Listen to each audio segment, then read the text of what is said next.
evening. It is 6:30. Members of council are assembled when you're ready to begin. Thank you. The mayor is away today, so you get the deputy mayor to chair the meetings, which could be fun. We'll see how it goes. I'd like to call to order this meeting of the Town of Saugeen Shores Committee of the Whole. It's Monday, November the 11th, 6:30. And I'd like to welcome everybody into the chambers and all those watching at home. There are a lot of people in the chambers. It's nice when we have 3 delegations from community groups that are so active. First order of business tonight, because of it being Remembrance Day, is we're going to take a moment for silent reflection.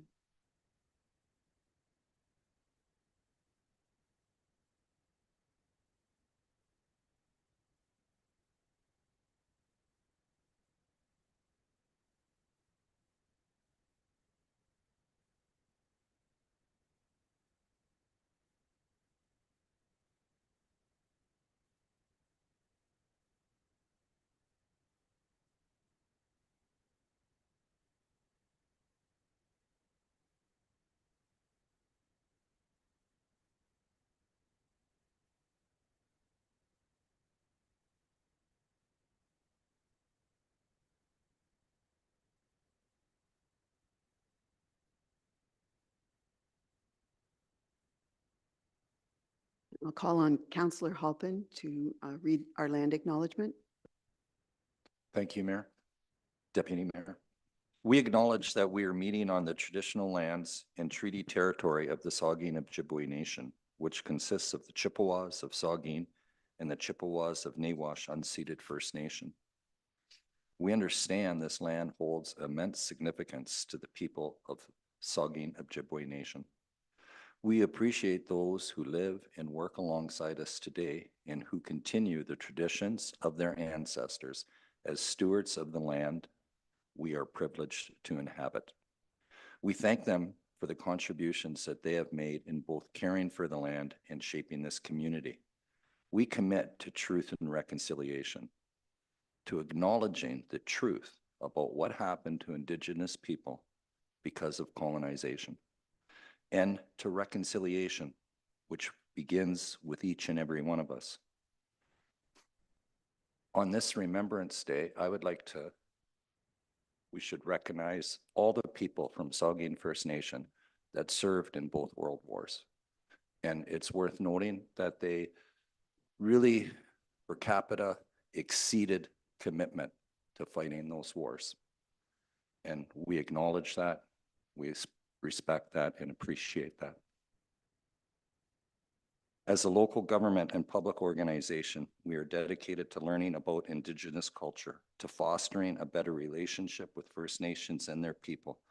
And we commit ourselves to actions that move us forward on a path to healing, along with the Saugeen Ojibwe Nation. Thank you. At this point, I'll ask if there's any pecuniary interests that need to be disclosed. Seeing none, you can do that at any point during the meeting if you need to. We have no additions or deletions or amendments to the agenda, and there are no open forum requests, so we'll move on to our 3 delegations. The first one is from the Saugeen Memorial Hospital Foundation, and it's a 2024 Grand Fondo update. We're welcoming Graham Martin to the podium, and Graham, you have 10 minutes. You might need to turn on the microphone. Check. Looks like it's on. Terrific. Thank you very much. That might not stay up for me. So thank you for having me today. My name is Graham Martin. I'm the Executive Director of the Saugeen Memorial Hospital Foundation. I recently started in that position just in July of this last year. So a couple of reasons for coming today. One was to introduce myself. The second is to talk a little bit about Grand Fondo, as well as our plans moving forward, as well as to thank the town for how great you've been to work with around Grand Fondo and other initiatives that we've had. We did hire somebody to help with the event, Greg Rawson from Performance Driven Events. And as we had a chance to get to know him and chat, he made a comment that for all of the events that he runs around Ontario, that Saugeen Shores was one of the best places and most cooperative groups to work with. He asked that I highlight that. He said it's not the same in every township or or city that he works in. He said that people here were just fantastic. So I wanted to pass that along as a word of thanks. I guess people don't have this in front of them, so I'll read just a few stats from here. We really have an expanding population, and it brings increased demand for service, as I know this group is well aware. But speaking in terms of the hospital, in the 2023-2024 year, we had 17,985 emergency department visits, 6,987 patient days, almost 400,000 lab procedures, over 9,000 radiology procedures, over 4,000 ultrasound procedures, among other services. And one piece that I wanted to highlight is the cost that these services is rising. And the government typically, when we're looking for new equipment, pays less than 10% of that. And I think that was something coming into this role. As much as I knew that fundraising was necessary, I didn't fully comprehend just how much fundraising is necessary to get the equipment that's needed. And I think that's really highlighted when we're in a growing community such as we are. In terms of our Grand Fondo event, this year we had a great success. We brought in about $420,000, and that was put toward purchasing new mammography equipment, resulting in a higher level of care for Saugeen Shores residents. And this event was started in 2018, and since that time, it's raised $1.7 million for healthcare. So that's terrific, and able to put that toward good use. We're already in the planning stages for Grand Fondo 2025. We're looking at the weekend of August 16th. To help with our decision making, we actually sent out a survey through a professional company. We sent it out to participants as well as to local businesses, just to get feedback about the things that were going well, the things that we could improve upon, so that we could make it the best event that we can. In terms of participant surveys, we had almost 300 riders that responded, and I've just highlighted a few little pieces.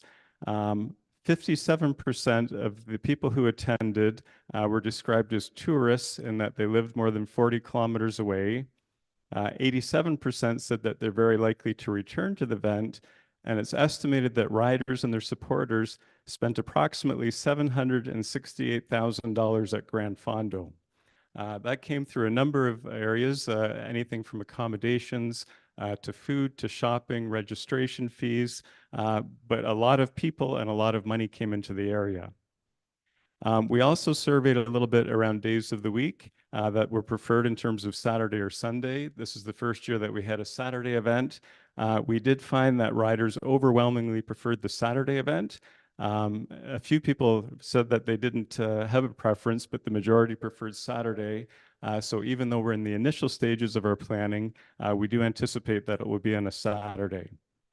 In terms of the business survey, I tried to communicate with businesses leading up to the Grand Fondo. Because I was new to the position, I did go around to the businesses with a communication ahead of time, letting them know the date, the time, what to expect, those types of things. When we sent the survey around, we didn't have a great response, but we did have 7 people who returned the survey, and we really had a mixed bag. We had some describe it as one of their best business days ever because of the influx of people. We had others who described it as one of their worst business days ever because they didn't like the downtown core being closed for the period of time that it was. So I think moving forward and looking at the data from the surveys, from the money that's been raised, we feel that it's been a tremendously successful event. It was named a top 2024 event, or pardon me, a top 100 event in 2024. And our intent is to continue to prioritize the Grand Fondo as our premier event. We're always going to be looking for ways to improve. One of those areas will be around communication, making sure that we're working with businesses and community members so there aren't surprises and that we can put on a great event. I also want to acknowledge the business owners. They've been supportive in lots of different ways. I know this year we came around looking for prizes for a casino night that we had at the same time, and they've been fantastic, so we do want to work with them. And we're hopeful that we can have a great Grand Fondo event while at the same time be able to support businesses in our community. So in terms of how the town can help, I've just put a few little bullets here and again, doing amazing things for us already. So continuing that would be fantastic. Help us spread the word about our events, share our posts on your local social media, watch your mailbox for our fall and spring campaign letters, participate, donate, or volunteer. And we also request that council, again, if possible, waive the rental fee for a Grand Fondo weekend so that all funds raised can be maximized and contributed to the hospital. And I'll just put in one last plug. We do have our radiothon coming up. It's Thursday, December the 12th, 6 a.m. to 6 p.m. And it's traditionally been a great event for the hospital. So anybody is welcome to drop by if you'd like to be on the radio. 98 The Bruce, we'd love to have you there as a guest. And we're looking forward to another successful event. So thank you very much. Thank you, Mr. Martin. There were a number of requests there, which the normal procedure is that they get referred over to staff and we get information and a report at a later date concerning the asks. However, I'll open it up to members of council. Any comments or questions? Councillor Grace? Thank you, Madam Deputy Mayor. Thank you, Graham, and everyone on your board and volunteer staff who helped put this on and all the work you do to fundraise. We're really fortunate to have our hospital in our community, and I appreciate everything you're doing to support that. I've just got a question. I don't know if I missed it somehow, but you talked about your survey and there were 289 riders that responded. How many riders did you have in total? Oh, sorry, I don't think I did include that. We had roughly 800 riders. Okay, great. And do you know what percentage of those are from out of town? We don't for sure. We can only sort of project based on the people who completed the survey. And from the survey company, I understand our response rate for this type of thing was fairly high, even though initially it does sound fairly low. But if you project it out, you'd be looking at probably 70 or 80% of people 40 kilometers or more away. Well, the amount spent that weekend, that's incredible. So thank you very much for your work again and your presentation. And we do have a great staff and a great team of volunteers and great support around the community. So thank you as well. Are there any other comments, questions? Councillor Davinsky. Thank you, Acting Mayor. I just wanted to put in dibs that I've already booked in 7:30 a.m. on the radiothon on December 12th, I believe you said, Graham. 6 a.m. to 6 p.m. You know the routine. Get in there, give us your money, have something to eat, get out. Okay? No, not at all. But enjoy yourself. And I will be there helping out during that time and also helping out financially. Thank you. We appreciate that. Thank you very much. And that also sounds like a little bit of a challenge or an opportunity to spread the word. So thank you for heading that off. Seeing no other comments, I'll just offer a repeat of what Councillor Grace said. Thank you very much for what you do for the community, and we look forward to hearing more, seeing more, and talking more about this over the next couple of months. Great. Thank you very much. Our second delegation tonight is from the Saugeen Rail Trail Association, another very active local group. It's their annual update, and I'll ask Della Avli, did I come close with your name, to come to the microphone? You have 10 minutes, sir. Hi, can you hear me? It's Della Avle, but so thanks for having me. This will be fairly brief. I'm the president of the Saugeen Rail Trail Association. That simply means I had a bunch of volunteers who spend a lot of time maintaining the trails that we love in the neighborhood. So thanks to those who are here and thanks to those who are not here.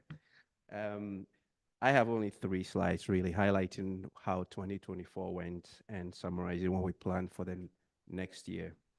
The first thing I'd like to say off comment is that thanks very much to council here and the town staff for working with us since I've joined the Rail Trail Association. It's been a great relationship and long may that continue. In 2024, the trails are connected to several different trails. So each year we pick sections that we maintain, and depending on what's needed, we maintain it with, we buy rocks and gravel and stuff like that. And then community members show up with their equipment and their time, and then we do the work. So in essence, that's what we do.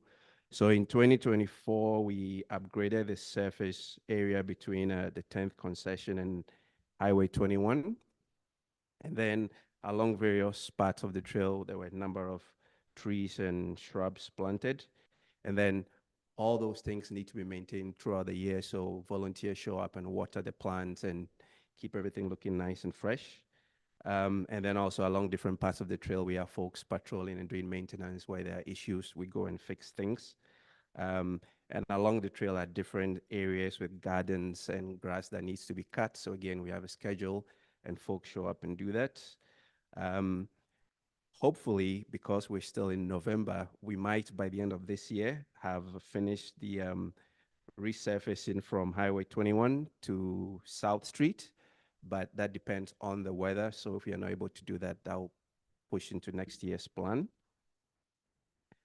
Going to next year, the next patch we'd like to resurface will be the area from South Street to McNabb Street. And then as we surface the trail, we sort of clean around the brush and the bush around that. One area of particular importance to me is really we continue to advocate for safety around the connection between the trail and Highway 21. We understand that this is really more of an advocacy from the town as it's an MTO decision, but this is an area that concerns a lot of people. So we hope we can get that resolved and it's not a tragedy that forces us to do that, because I have been driving and seeing people just standing there terrified to cross. So that's quite a bit of a problem. Having said that, we will still also like to improve sort of the, just as you stand there, we want to be able to pave some of the shoulders to avoid a tripping hazard, particularly for folks who might have mobility devices. But generally, we want to improve safety in that particular area. We will continue in 2025 with trail maintenance along different portions. I would like to mention also that we plant trees and we get a lot of donations from Trees for Saugeen and also the town. So I like to specifically call that out. That will continue. And the trail has different access points. And so those nodes have to be fixed. And so that's in the plan. Additionally, we will repair and replace park benches and upgrade certain permeable bases in areas that you can see that. So at a high level, that is the plan for 2025. Again, to reiterate, this is an organization of volunteers who donate their time, their equipment. Sometimes families show up with their kids and do all the work.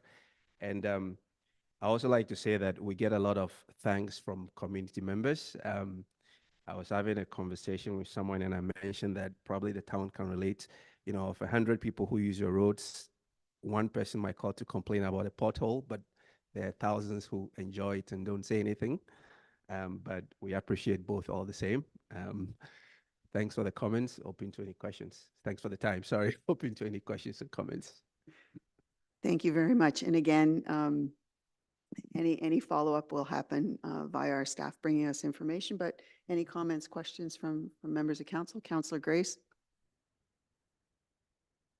Thank you, Madam Deputy Mayor.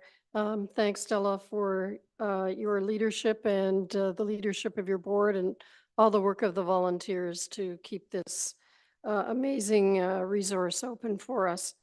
I have a question actually for our manager of engineering to see if he has an update for us on the Highway 21 crossing. Just a little bit of background that the town did present a delegation to the Ministry of Transportation in January of 2023.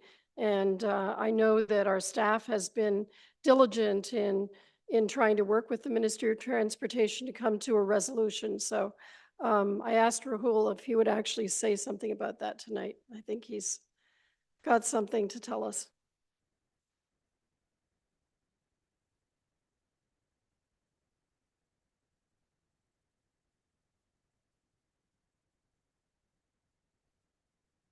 Good evening, and through you, Deputy Mayor, to the Councillor Grace.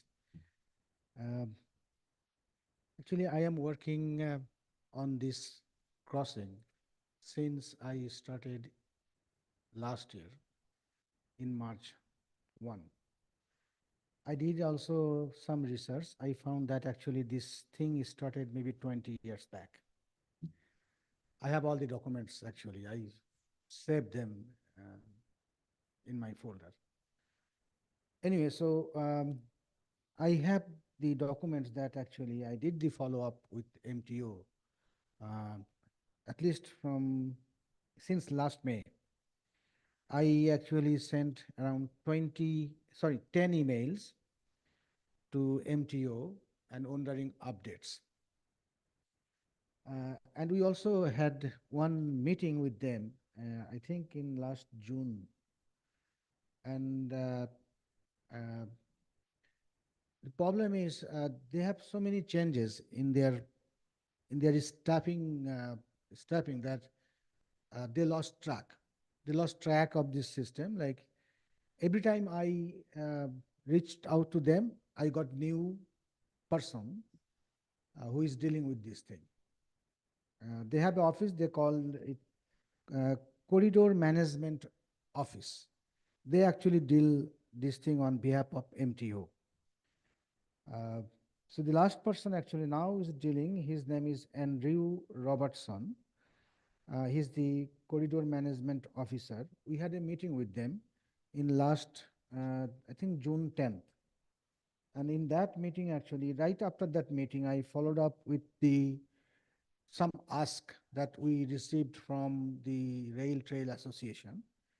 I asked to improve the pedestrian crossing lights or install pedestrian crossing lights at the intersection, asphalt on both sides approaches just to make a smooth transition, installing more visible signage on Highway 21 for this crossing. And then other options that like elevated crossing, culvert crossing for pedestrian, asphalt shoulders all along their section. The response I got from MTO that was only the one kind of positive response. They said that MTO has facilitated several internal meetings to bring our functional offices back into discussions about this crossing. And that guy actually told that I am waiting for some additional comments to be submitted back to our corridor management office and will forward them to you when made available. So I received this email. That was on, I think on June 26th. Then again, I followed up in July 26, 1 month after. And the last response I received from them is August 27. They said, thanks for following up on this application and your continued patience. MTO Corridor Management Office is experiencing some internal staffing changes and responsibilities and an unprecedented volume of permit inquiries at this time. We will endeavor to further process the trail permits and additional approvals should be made available shortly. That I received last August 27th.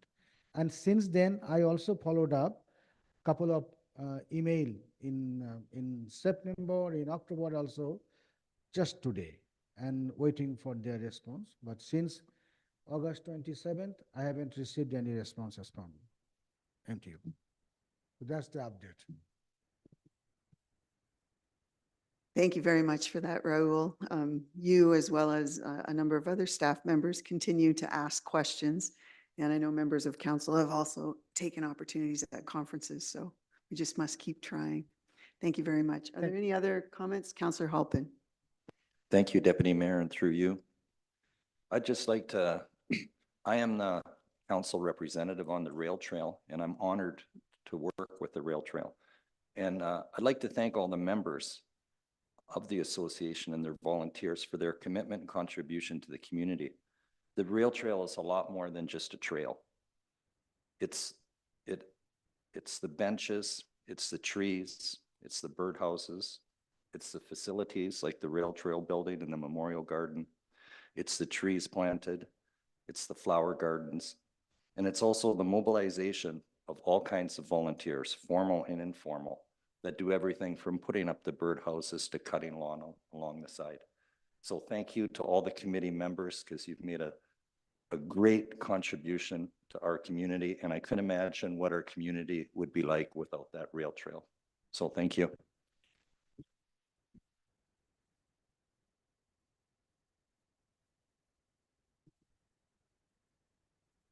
Are there any other comments? Okay, our third delegation tonight is from CFUW, the Canadian Federation of University Women, Southport Chapter. Odette Bartnicki is going to make a presentation on National Day of Remembrance and Action on Violence Against Women. You have 10 minutes. Madam Deputy Mayor Huber, members of council, staff, CFUW members, and fellow citizens of Saugeen Shores. As you heard, my name is Odette Bartnicki, and I'm here on behalf of 115 members of the Canadian Federation of Women Southport. We use the acronym CFUW for short. We are here to support the notice of motion put forth by Councillor Grace, asking Council to declare intimate partner violence, IPV, an epidemic. For 33 years, on December 6th, annually, CFUW Southport has hosted a vigil in remembrance of the 14 young women who were killed simply because they were women at a École Polytechnique in Montreal in 1989. Many members of council have attended the vigil over the years, and we hope you will do so again this year. When I spoke before council on November 27th, 2023, I mentioned other municipalities, including our neighbors Kincardine to the south, which had already declared that IPV is an epidemic. I was then asked by a member of council about my use of the term epidemic to describe IPV. I didn't answer that question very well last year, but tonight I will share with you Merriam-Webster's definition of epidemic, and I quote, affecting or tending to affect a disproportionately large number of the individuals within a population, community, or region, excessively prevalent or characterized by widespread growth or extent. Sadly, the incidence of violence against women, intimate partner violence, human trafficking, and femicide does meet that definition. One woman or girl is killed in Canada every 48 hours. Over 50% of all murders in Canada are classified as femicides, and they are IPV related. IPV meaning a former or present partner. Ontario alone has seen 52 femicides in 44 weeks. And the most recent that you will have seen in the news is an Ottawa mother of 4 killed in broad daylight just a couple of weeks ago. Rural communities like ours are 75% more likely to experience IPV than urban areas. And we have fewer resources to support the victims and their families. Sadly, 4 out of 10 shelter residents, we have the 3 shelters available to us, 4 out of 10 residents are children, and they attend our local schools. 44% of Canadian women have experienced a form of IPV after the age of 15. Indigenous women are 3 times more likely to experience this. 2 in 3 people in this room know a woman who has experienced physical, sexual, or emotional abuse. And some of those women are in the room with us tonight. Most incidents go unreported to police, who are required by law to report occurrences of domestic and sexual violence, human trafficking, and domestic homicide to a federal database every year. Our local police have given us that data.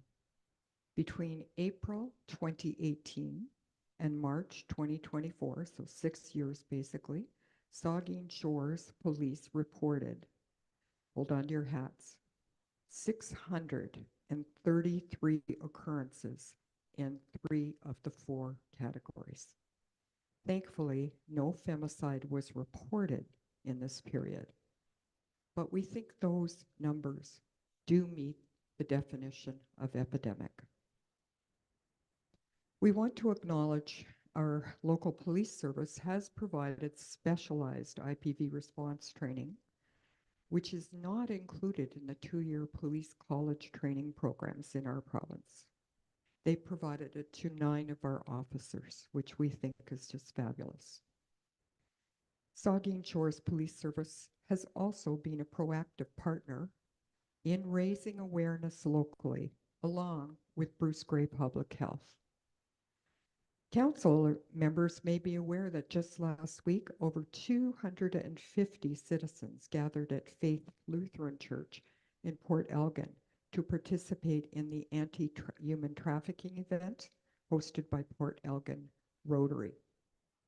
That shows how many people in our community care. And we know our community cares. We know you care too.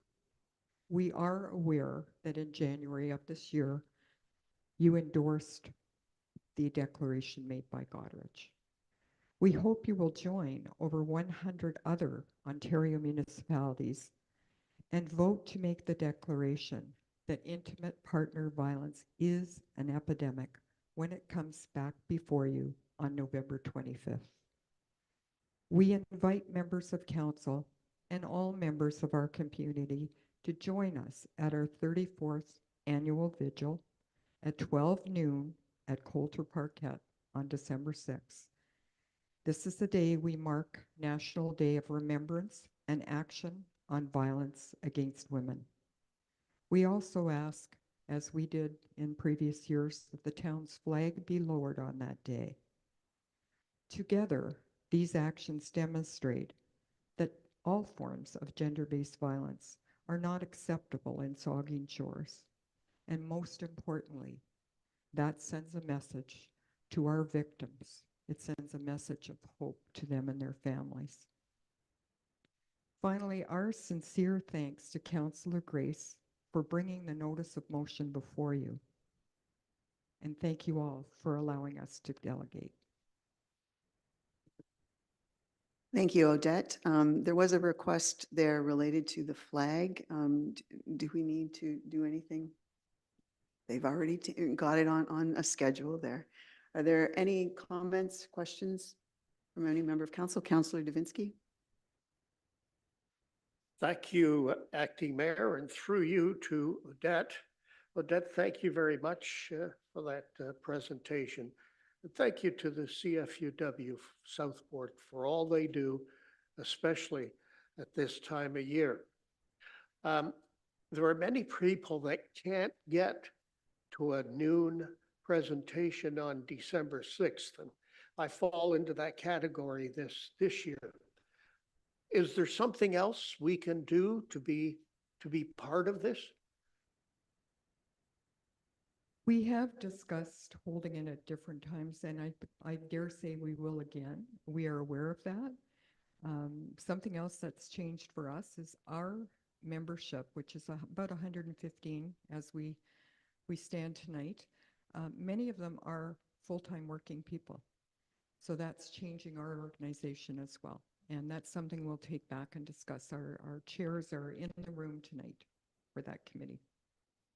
Okay, thank you. And if I may, Acting Mayor, I don't know, I can't recall, and with all due respect, who said asked you for a definition of epidemic. Because I've heard my good friend, Vice Deputy Mayor Mike Myatt say time and time again on one subject or another, even one case is one too many. And I stand by that. And I do agree with you. There is an epidemic and it has to be addressed. Thank you very much. Thank you. If I could just add one more comment. We do use 3 shelters for women in our community, and members of CFUW do take donations around the vigil, and we take it e-transfers, checks, cash in your pocket if you happen to show up. And then we make little visits in pairs. And last year I was struck going with one of our members down to Kincardine, new young manager there. And she told us that the 3 shelters have not had 1 cent in increase for over 6 years.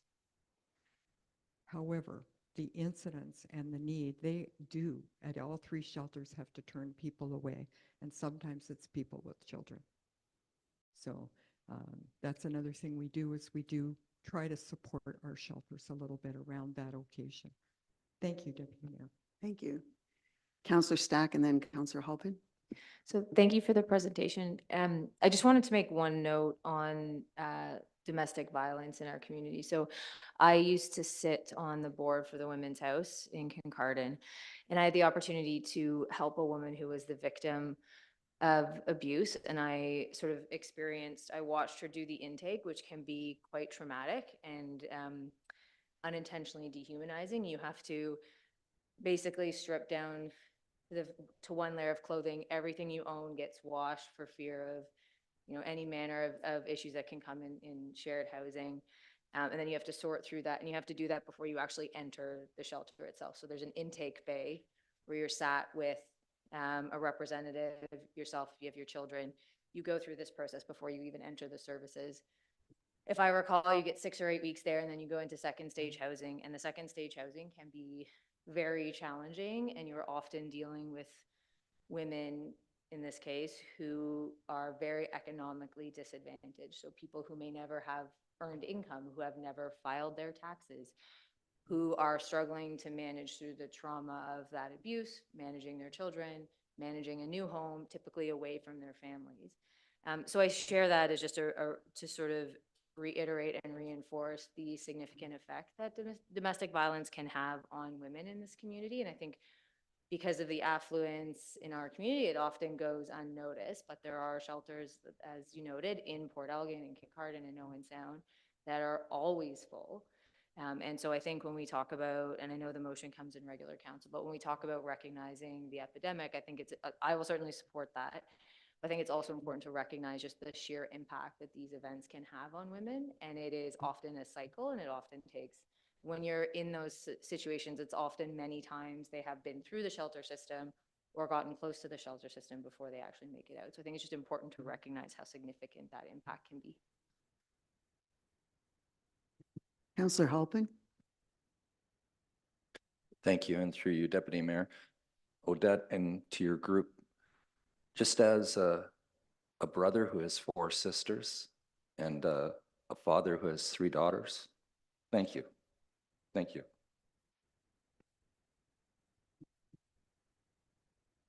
All right. Any other, Councillor Grace? Thank you, Deputy Mayor. I know that Odette mentioned the fact that our police services and our police chief have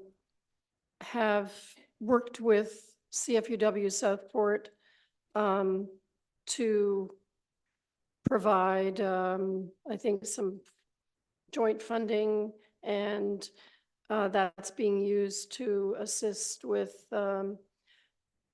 promotional materials and educational publications and that kind of thing. And so I would just want to make a note of the fact that I appreciate the leadership, not just of CFUW Southport and the team that's setting up and running our vigil this year, but also our police services, who usually provide a speaker, who provide up-to-date statistics for us and to provide that monetary support.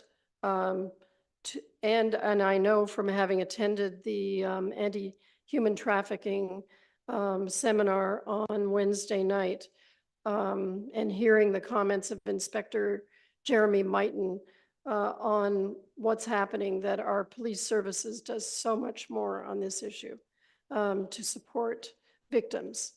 So thank you.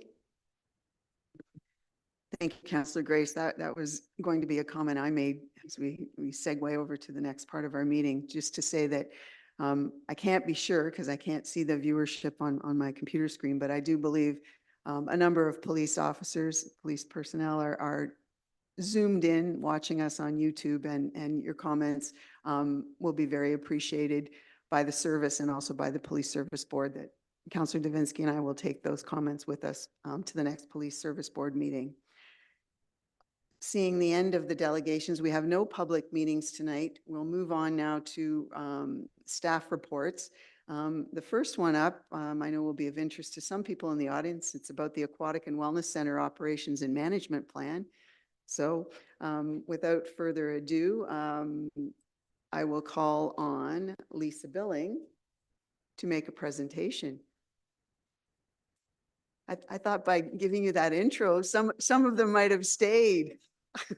Aquatics and Wellness Center. I appreciate the intro.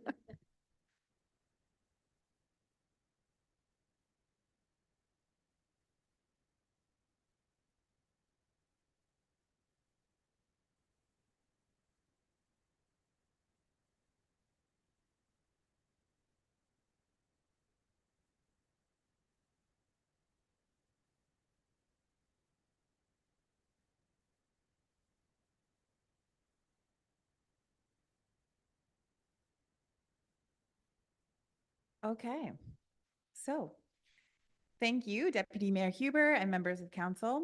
Tonight, I am excited to share the draft Operations and Management Plan for the new Saugeen Shores Aquatic and Wellness Center, commonly referred to as the AWC. Also included as attachments with the draft plan are the results summary from this summer's community engagement campaign and a draft framework for the proposed AWC fees and charges. The draft plan is a result of advancing the AWC activation and transition plans throughout 2024 and integrates feedback received during community engagement.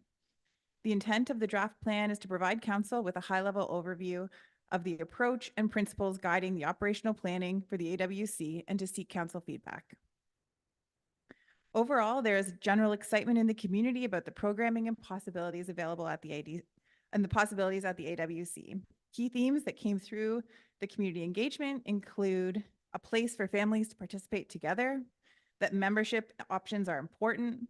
There's a desire for innovative programs that maximize multi-use facility areas, recreational sport and play for all ages, programming beyond physical health and movement, a desire for cross-programming between facility areas, adults and seniors who want to improve their physical health with community and with each other, welcoming community use like rentals, and that barrier-free access, including financial access, is important.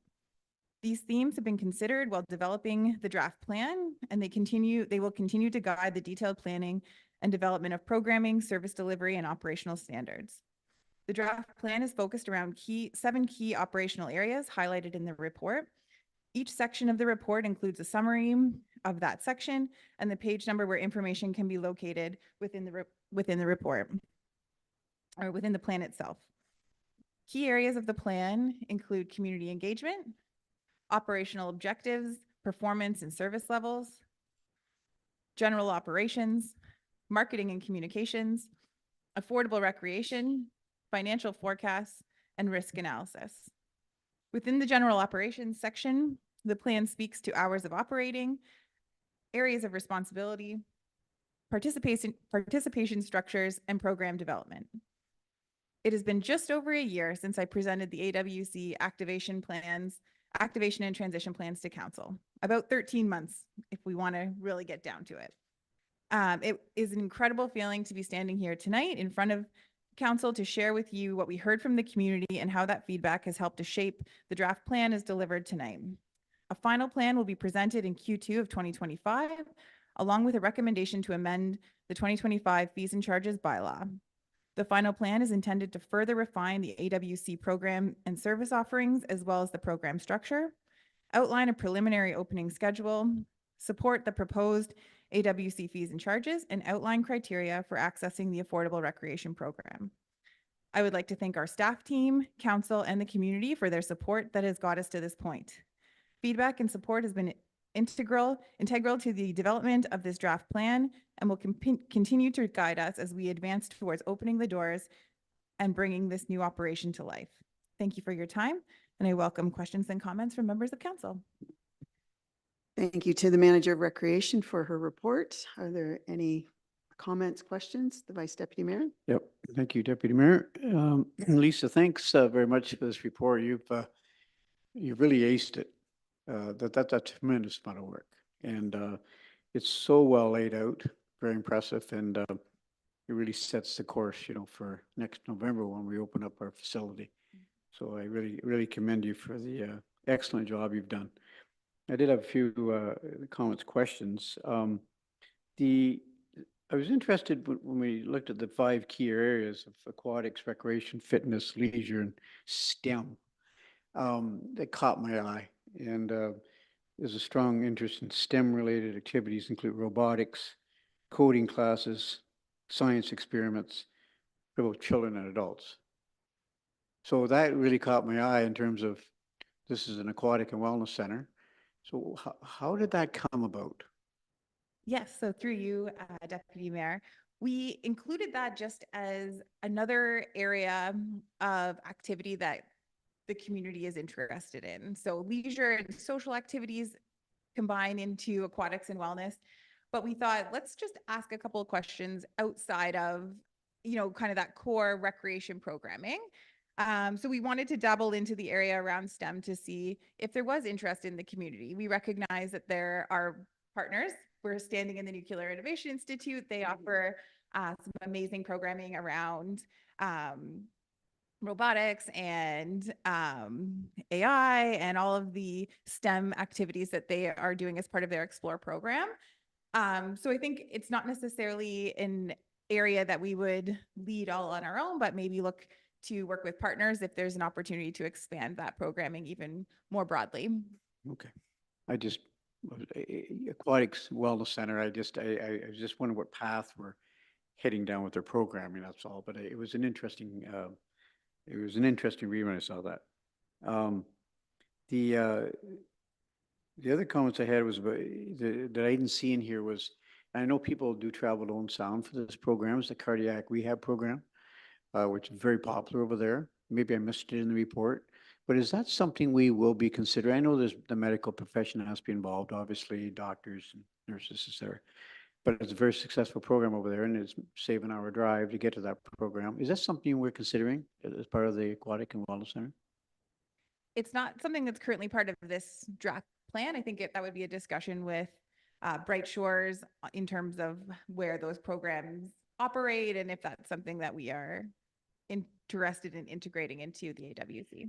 I really think we should consider it because you worked in Owen Sound Family Y years ago, and it's a very popular program. I don't know whether it is still today, but over the years I've had many people comment that they've got to drive to Owen Sound for the program, and I think why not do it right here? Because I think that can attract some different clientele users into our facility, and what a better way to rehabilitate than get into the pool for some cardiac rehab.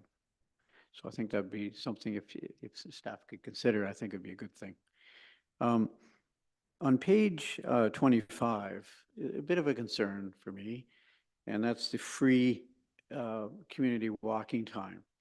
And I'm sure people in the community can say, "Oh, that my guy, cutting out free community walking time for the walking track." But in year one, I think I read a $1.2 million operating deficit. It's going to come down substantially in year 2 to 400 or 500, and then all the way down to zero, hopefully, over the next 4, 5, 6 years.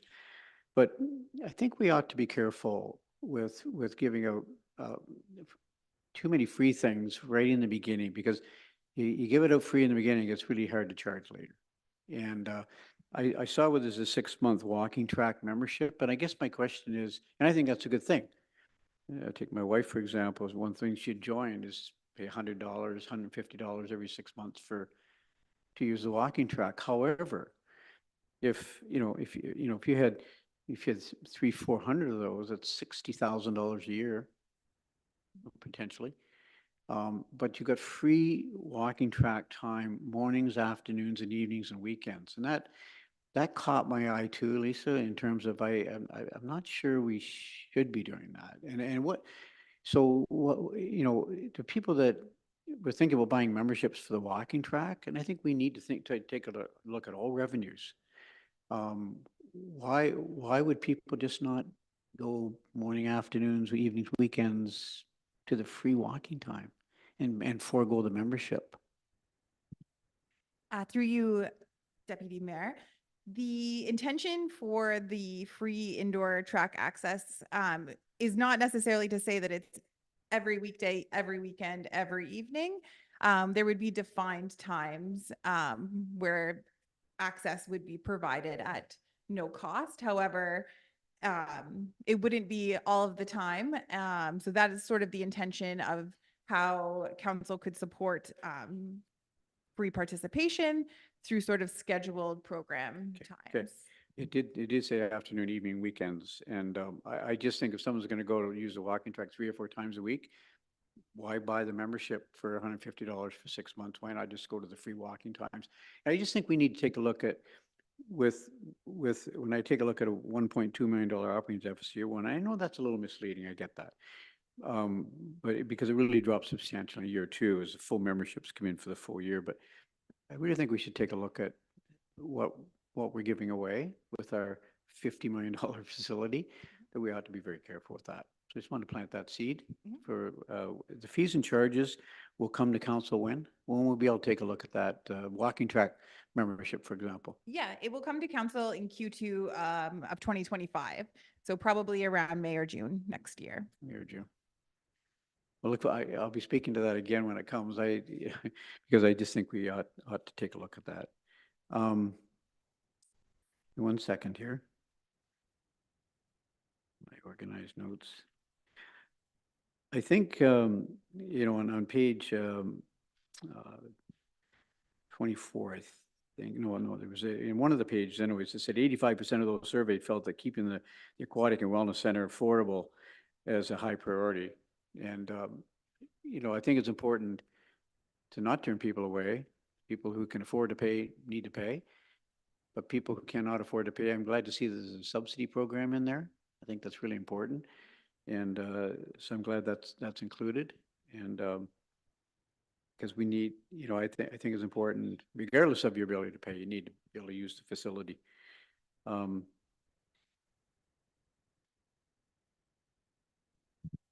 think that's all I had for now. I was just really impressed with the report again, Lisa, and the percentage of those that were surveyed. I think there was really good community input by the sounds of it. Did I see 500 someplace where there were 500 people responded to the survey? Yes, that's correct. Yeah, just under 500 responses, which is amazing. Great. Whereas again, job well done. Thank you. Anyone else? Councillor Davinsky? Thank you, Acting Mayor, and through you. Great report. Thank you very much for that. Lots of information. Under project scheduling, it could be just me, but it says the draft plan is based on the current construction schedule. Does that mean the construction schedule changed from the original one? And if so, are we behind? The reference to the current construction schedule refers to the schedule update that council received in September with the fundraising update with the fall 2025 occupancy. Through you. So what we're saying here is that the occupancy of the AWC and the second floor municipal office expected in fall 2025. That's correct. Okay. that wasn't in the original plan. It was going to be sooner than that, was it not? When the AWC activation and transition plans were presented last October, the occupancy was anticipated for July 2025. Okay, and finally, a soft opening of the AWC is expected in November, and obviously you're talking about next November, not this month. That's correct. Yes, November 2025. Okay, I saw our community services director get up. Kristen, nothing? Everything's answered correctly? Okay, I have one more question. This has to do with performance and levels of service. For those that have memberships at Centennial Pool currently, I assume those memberships will transfer to the new facility automatically, and they won't be surprised with a price increase until the next go around. How's that going to work? Sure. Yes, we currently have a 1-year membership option at the Centennial Pool, as well as a 6-month membership option, and the availability to purchase 10 or 20 visit punch cards. We have paused purchasing 1-year memberships at the existing facility in anticipation of new aquatic memberships for the AWC. However, the 6-month memberships as well as punch cards can still be purchased. Okay, and should they overlap, they will be honored at the new facility until they expire? Correct. If there was a period of time that they would be overlapping with operations of AWC. Okay, thank you. Thank you, Deputy Mayor. Councillor Grace? Thank you, Madam Deputy Mayor, and thank you, Lisa. It's a fantastic report. Long, but very interesting and pretty inspiring, actually, and exciting to see what awaits us. I just wanted to, I don't really think I have questions, but I just wanted to make a note of some things that I was very pleased to see. The Vice Deputy Mayor talked about the emphasis from the survey about affordability and how we had an 85% response rate from a very healthy surveyed number, being in favor of that. And that says a lot about our community and our generosity. So that's great. The emphasis upon accessibility, barrier-free access, the emphasis upon making this a family hub, youth programs with teen nights and youth soccer and basketball. That's been something that we've heard, I think, through our recreational master plans through the years, that's something we're missing. So that's really wonderful to see that, as well as all of these other support activities, social activities, book clubs, card games, arts and crafts. The community kitchen thing is a wonderful idea. I know that when back when we had our affordable housing task force that we were working on, and within the homelessness subcommittee, that came up as something that could be used as a support for, not just sort of recreational cooking, but something that could be a real support for the community. So that's great to see, as well as that potential partnership with the NII for STEM-related activities.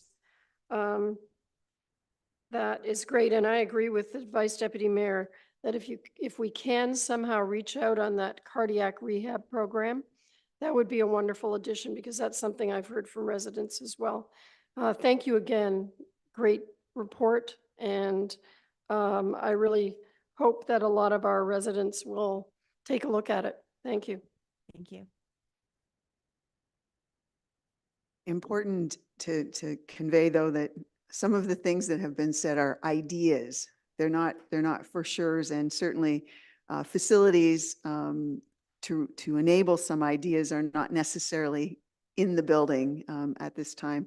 I did want to, I had a couple questions, but since the Vice Deputy Mayor and Councillor Grace both mentioned the cardiac care program, there is in the draft on page 18, there is a comment about the user group engagement campaign, and it is specific to healthcare providers and other third-party organizations. So, I hope that you have some success when you reach out, because care close to home is a very important idea. And if we have a nice facility, let's get people in there for all kinds of different reasons.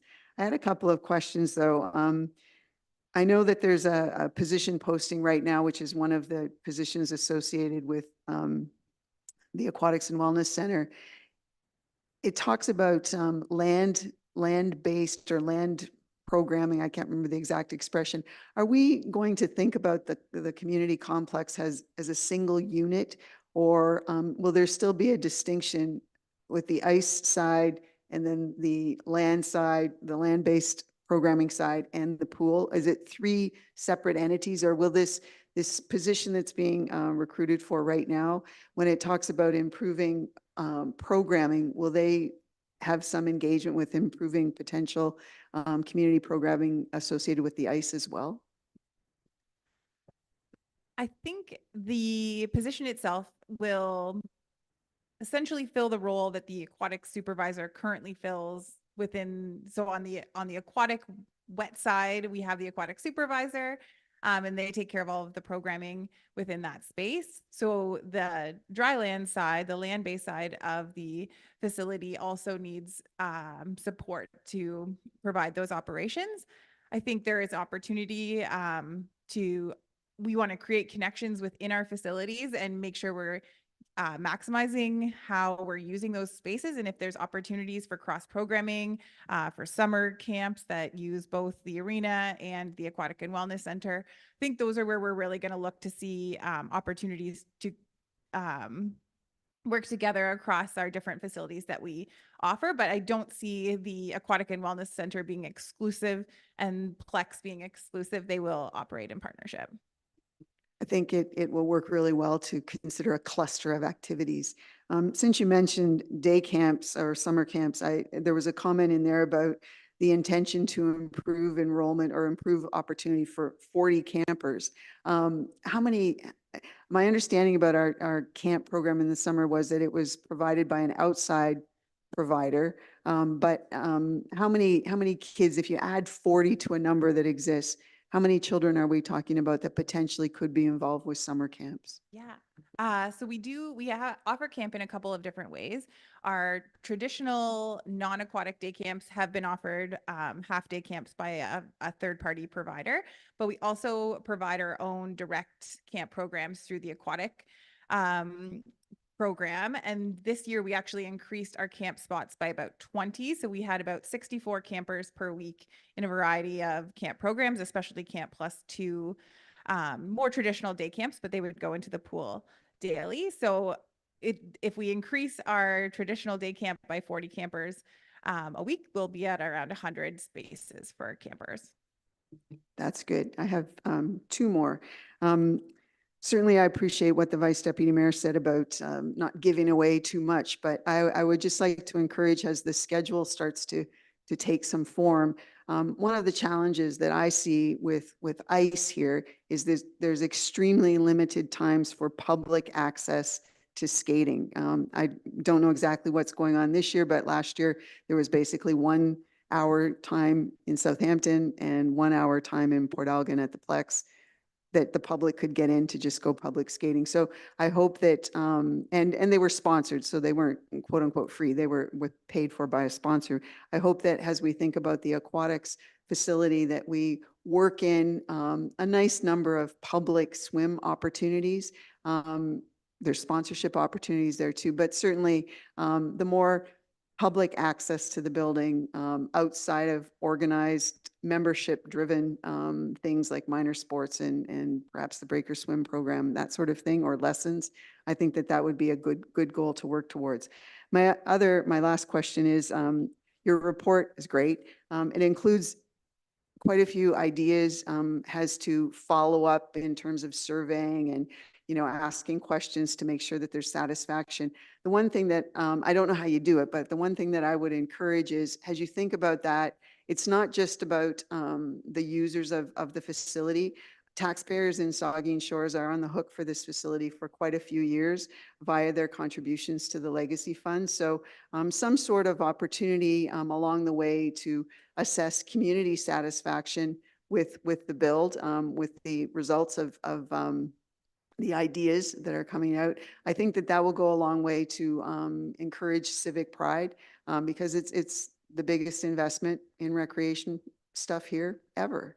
And taxpayers will not necessarily be participants, but certainly they'll be contributing. So if there's a way to kind of get at their satisfaction, I think that would be a good thing too. Are there any other comments, Vice Deputy Mayor? Thank you. Councillor Stack, sorry. It's okay. I just had a quick question about the risk analysis. So I noticed in the report, we're hinging a lot of our financial stability for the programming on membership. Then I also noted that you sort of raise low uptake on membership as a low, like your level of concern is low. I assume that's because you think the risk of the membership is of a low membership uptake is That's correct. low. Okay. Yes. And then just to kind of close that out. So are we putting preemptive measures in place early? Because I know you want to start a recruitment drive in, I think, August. Yes. Next Yeah. year, this year? July, August will be a membership drive for 2025. So July and August 2025. Okay. I think my only comment, and like I defer to you, but I'm just worried about if we're saying that 70% of our revenue is coming from membership sales, and that, so I read that to say if we don't meet our target, there's a significant, like it's very consequential. Right. If there's at least opportunity to consider whether an earlier start to that, like, and I know there are resourcing concerns, but if it's possible to start that drive a bit earlier, that would certainly give me a bit more comfort, given, like I said, about 70% is hinging there. Yes. And then I just wanted to note a couple of things I found interesting. So I thought it was interesting that basically the majority of respondents want the facility open 9 a.m. to 10 p.m. So I think it's about 48 to 50% between those three chunks of time that you listed there. So I'm hopeful we'll be able to meet those needs, because I think that's pretty important. I know the gym I go to is busy all the time, so I'd expect it to be similar there. And then I just had a very silly question that I don't know if I was reading too late last night. What does dry land activities mean? So I will take the recreation hat. Basically, dry land is land-based or programs that happen outside of the pool. So anything not in the pool. Vice Deputy Mayor Myatt. Yeah, thank you, Deputy Mayor. And two final comments and questions. One might be for the Director of Community Services, and it's to do with the potential for relocating of the Hall of Fame. And Bill Streeter was here in this council, well, I think in the other building, a year or so ago, or longer, and talked about he'd be willing to sit with the Rotary Club and other organizations to revamp, take another look at the Hall of Fame. And there's probably going to be lots of wall space there at the new Aquatic Wellness Center. So any progress being made on that?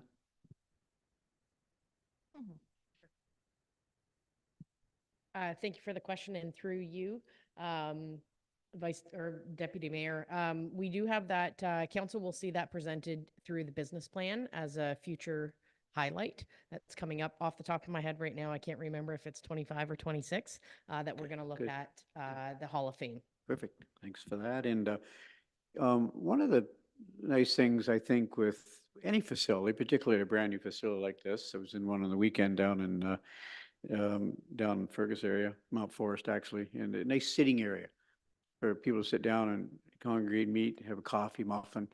Canteen was open.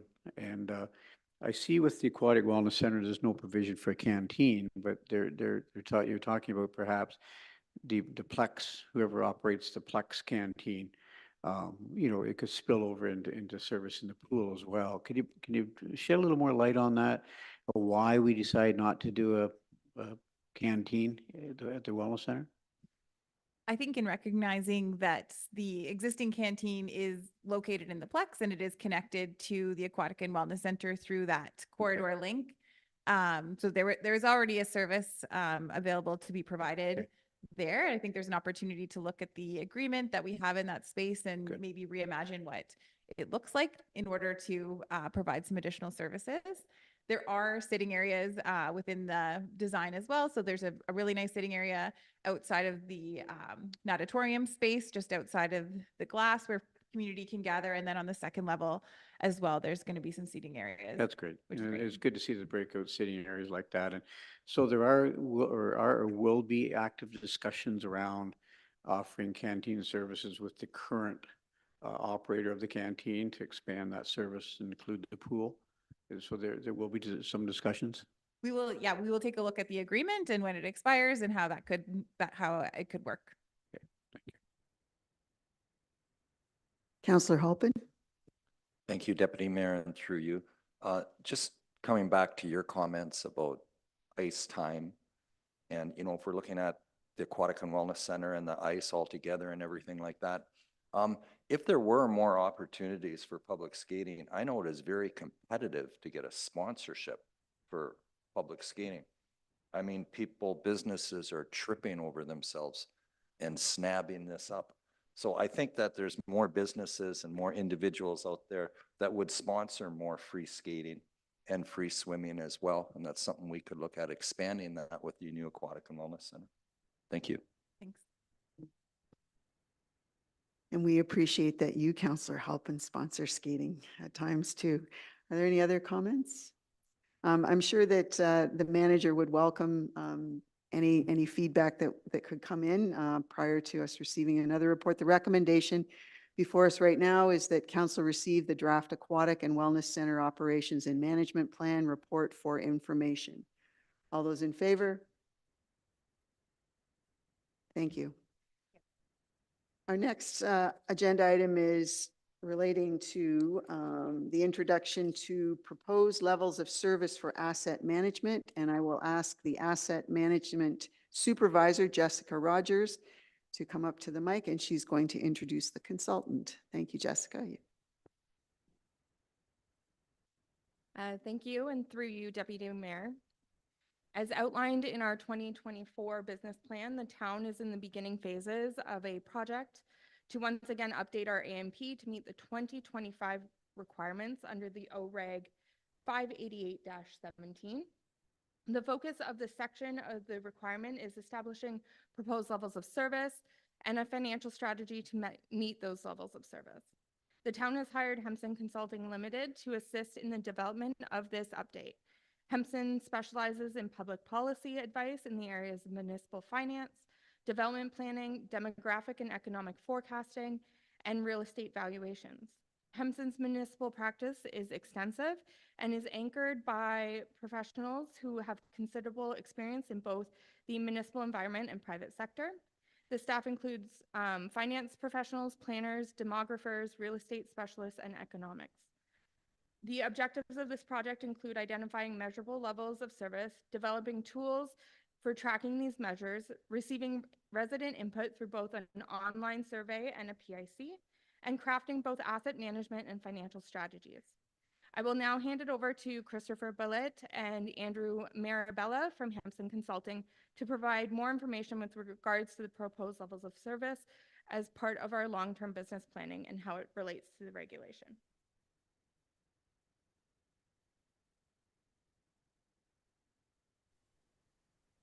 Thank you, members of council.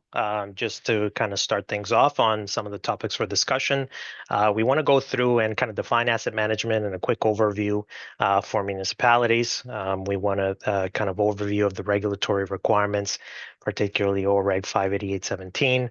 We're going to look at the town's 2024 asset management plan and the work the town has done already in terms of that level of service work, as well as the approach to the development of those proposed levels of service and some of those next steps.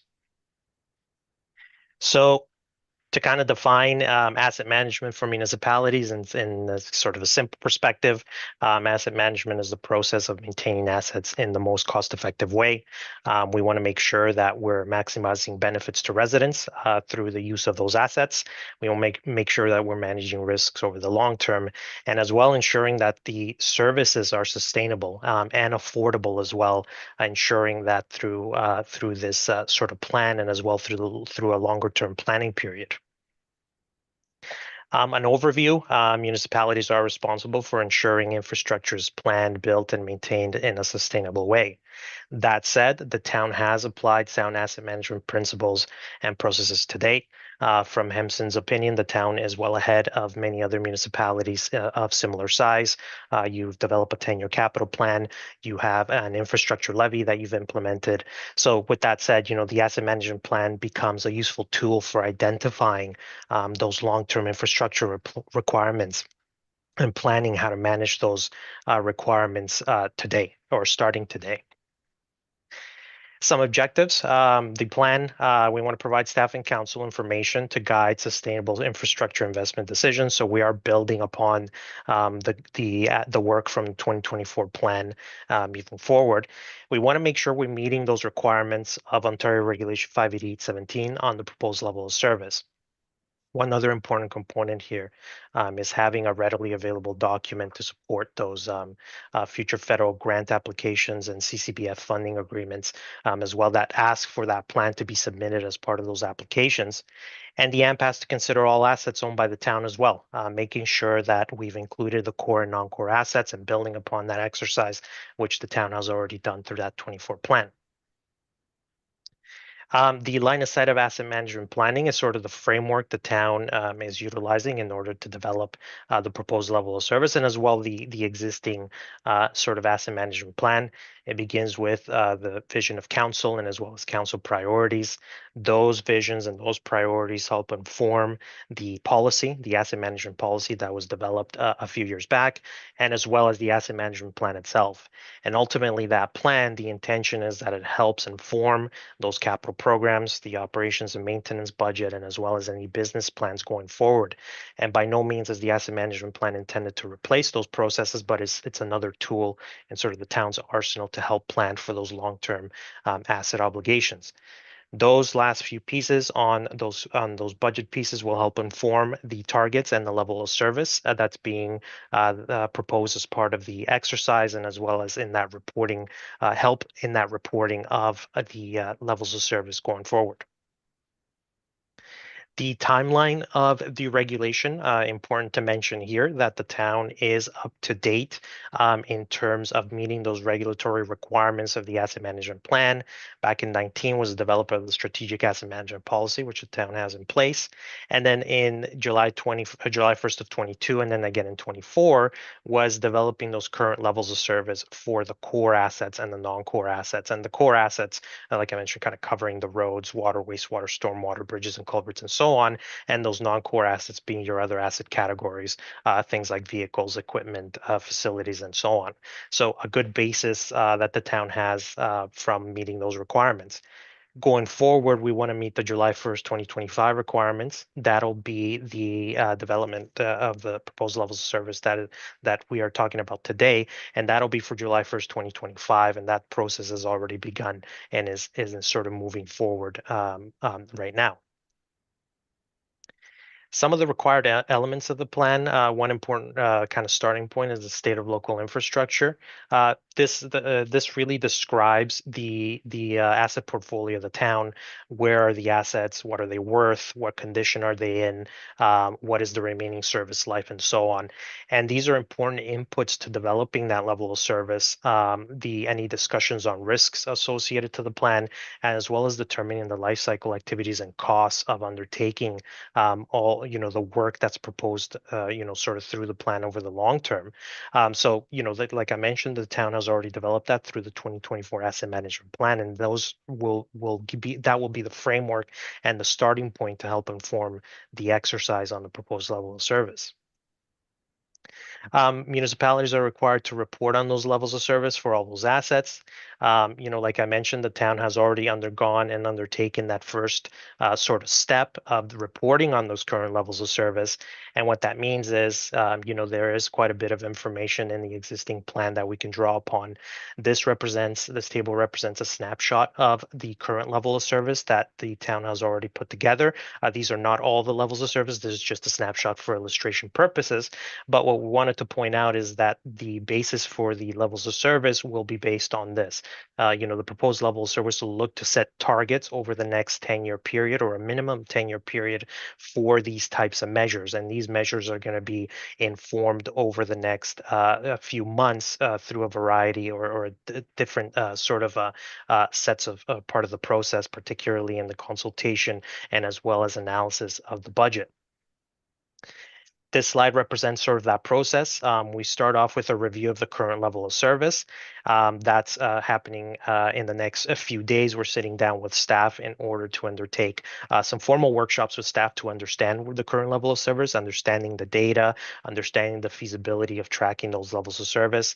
Along with them, we'll look to develop those proposed level of service targets using sort of staff knowledge, the existing documentation, the asset management plan, the capital budget, the operating budgets, and so on.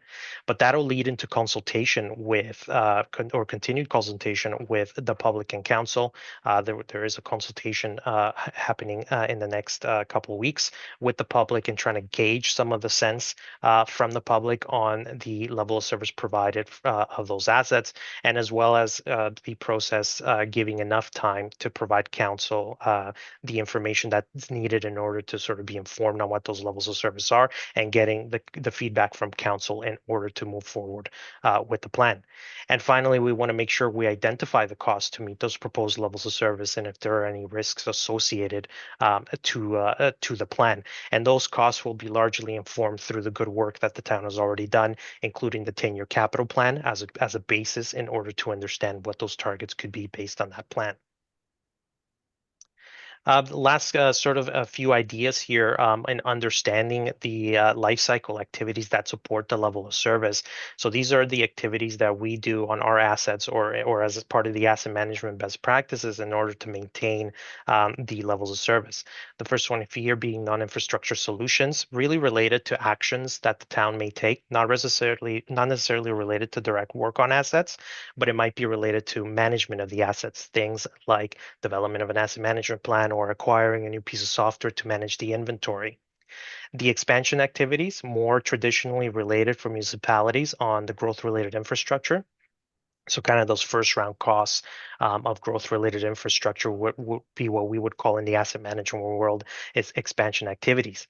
The maintenance activities, more so related to works on an ongoing basis to maintain those assets, typically captured or mostly captured in the town's operating budget. And that includes things like reactive maintenance, as an asset either breaks down or requires immediate repair, that's addressed through the operating budget.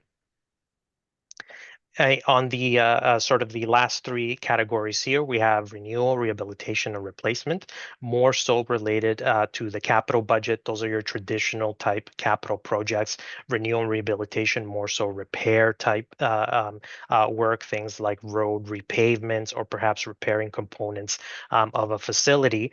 And the town undertakes preventative maintenance through the capital budget, which would include a combination of renewal, rehabilitation, or replacement as determined as sort of needed. Those replacement activities are more so related to those like-for-like type replacements, replacing your vehicles, for example, or replacing a piece of equipment. And finally, the disposal activities, any activity related to disposing of an asset that may necessarily have a cost.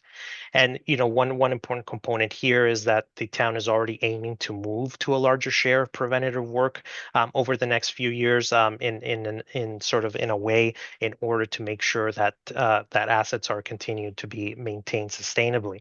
And by no means is the actions that are represented here represent actions that the town already takes as part of the capital budget. These are just categories that facilitate the exercise in developing that proposed level of service. And by no means is this intended to replace the budget process, but it's a tool to help inform that process in the future as well. So in terms of next steps, Hampson and town staff have already initiated the background work needed to develop the proposed level of service. So like I mentioned, in the next couple of weeks, there are workshops with staff in order to be able to get more so the technical information in order to develop those measures.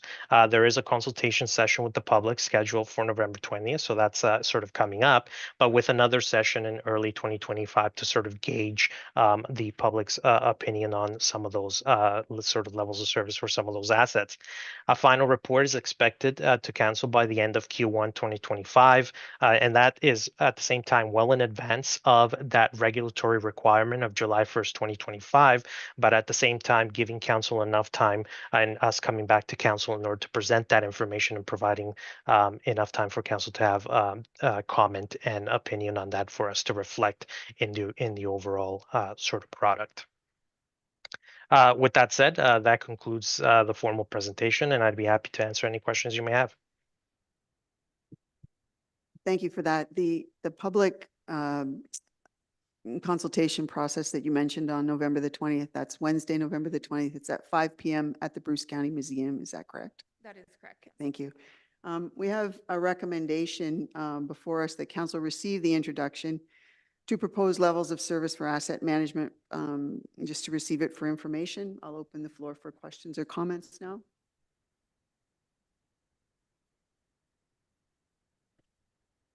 I have a couple. I wanted to ask, there was a comment on one of the slides, and it's probably a question for perhaps the manager of engineering or the director of development. There's a comment in there that the bridge average condition had an index number of 57 out of 100. That seems that it's just above halfway. It was the one that kind of was the most dramatic. So I just would appreciate a comment as to what that means and what it represents in terms of the future planning in terms of taking care of bridges. Through you, Deputy Mayor, and I can answer a bit and provide other answers if Rahul wants to step in as well. So that number came from our 2022 asset management plan. So it was based on the bridge condition study that was done in that year. And at that time, we did have a couple bridges that were closed. So you have to understand that those closed bridges would have a condition index of 0, which would bring down our overall average. We completed a bridge condition assessment this year. We actually just received the report. So in our next iteration of the asset management plan, we will be updating these numbers and is likely we'll see an improvement. Thank you. The other one that caught my eye was that the unpaved roads in our community were noted as poor. Same situation, you've done another condition report and we can expect to hear more? Yes, and through you, Deputy Mayor, we completed a pavement condition index this year as well, which will give us a better understanding of our paved roads. With unpaved roads, because they are gravel, it is relatively hard to actually come up with a decent condition reporting system for those, but I would expect that we would see an improvement based on our maintenance strategies. Thank you. And my apology for suggesting that someone else needed to answer questions. You're always very good. Anything else? Councillor Mayette? Thank you, Madam Chair. We still have a couple bridges that are closed. And so I know we've done some work on Concession 6 Bridge and we've done some work on the County Road 17 Bridge. But while we have those bridges closed, I'm hoping they stay in the plan for future rehabilitation. So I don't really see that number coming up. And with regards to the gravel roads, we did do a trial run, I believe it was 3 years ago on Side Road 1819, where it goes from the town line to one of our new bridges, the newest bridge in Saugeen Shores, which is the name of it eludes me right at the moment. But we did a tar and chip for half of the concession and left the gravel on the other half. And I would encourage all councillors, if you're ever taking a drive down to Paisley and Point South, to come around 1819 and drive it right down to across the new bridge or to the town line and see the difference between what 3 years of tar and chip compared to 3 years of gravel looks like. And it's remarkable how well it stood up. Now, that is a non-maintained road in the wintertime, so it doesn't see snowplow use. But I would say that the condition of half of that road is very good, and the other half, not so good. Thank you. The CAO wants to comment. Yeah, through you, Madam Chair, I just will, because we have a new director of operations, I'm just going to call his attention to that piece that was part of our business plan from 2 or 3 years ago, that we probably do a report back to council on the status of that trial that we did on that road. So thank you for the reminder. Any other comments? Councillor Davinsky? Thank you, Acting Mayor. We hear in this report, which is an excellent report, by the way, and all my questions have pretty well been answered. We hear how well we're doing because we're ahead of the game. And of course, that reflects on the staff, and I would like to think to a certain extent on council as well, but primarily on staff. But they still say Hempson says there's still lots to do, and we should get it done by a certain date because the province says we should. So my question is simple, yes, no. We aren't going to hear that we have to add another staff member because of this, are we? Through you, Deputy Mayor. No, I don't think we're going to see the recommendation of adding staff to the asset management GIS team. I think what we're going to hear is whether or not we're on track to continue to meet the goals that we as a town have in terms of our assets. Okay, you said I don't think, so you've left it open. I mean, I would love another staff member on Yeah. my team, but We'll get an additional comment from the CAO. Yeah, thank you through you, Madam Chair.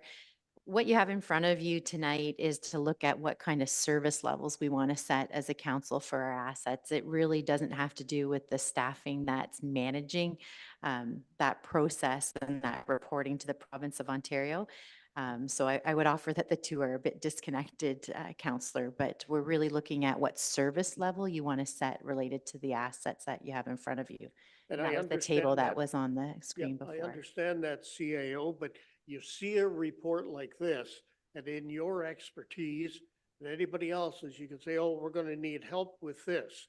And all I'm asking is, has that been thought of, another staff member to help with this? I don't think we need it, but. Through you, Madam Chair. I guess I'm trying to air quote around the this in that statement, Councillor, and the this is really our assets. So we had a list up on the screen there. Maybe it can be put up there again. But the variety of assets that you see in front of you are managed by multiple divisions within our organization. So throughout operations, engineering, those various groups provide the level of maintenance that we want to see on those assets. So it's hard to draw a direct line between staffing and the asset, but we run asset management, asset maintenance across all of our divisions, whether or not that be a facility like the pool or a road or a bridge. So the question directly to the asset management team, it is a group made up of 3 members that provide not only asset management, but GIS. And again, we can see how far they are ahead in the province of Ontario with the work they're doing. So there's no intent to ask for additional staff. But again, I'm just trying to put my finger quotes around what you mean by this. And again, we're talking about the level of service related to the assets themselves.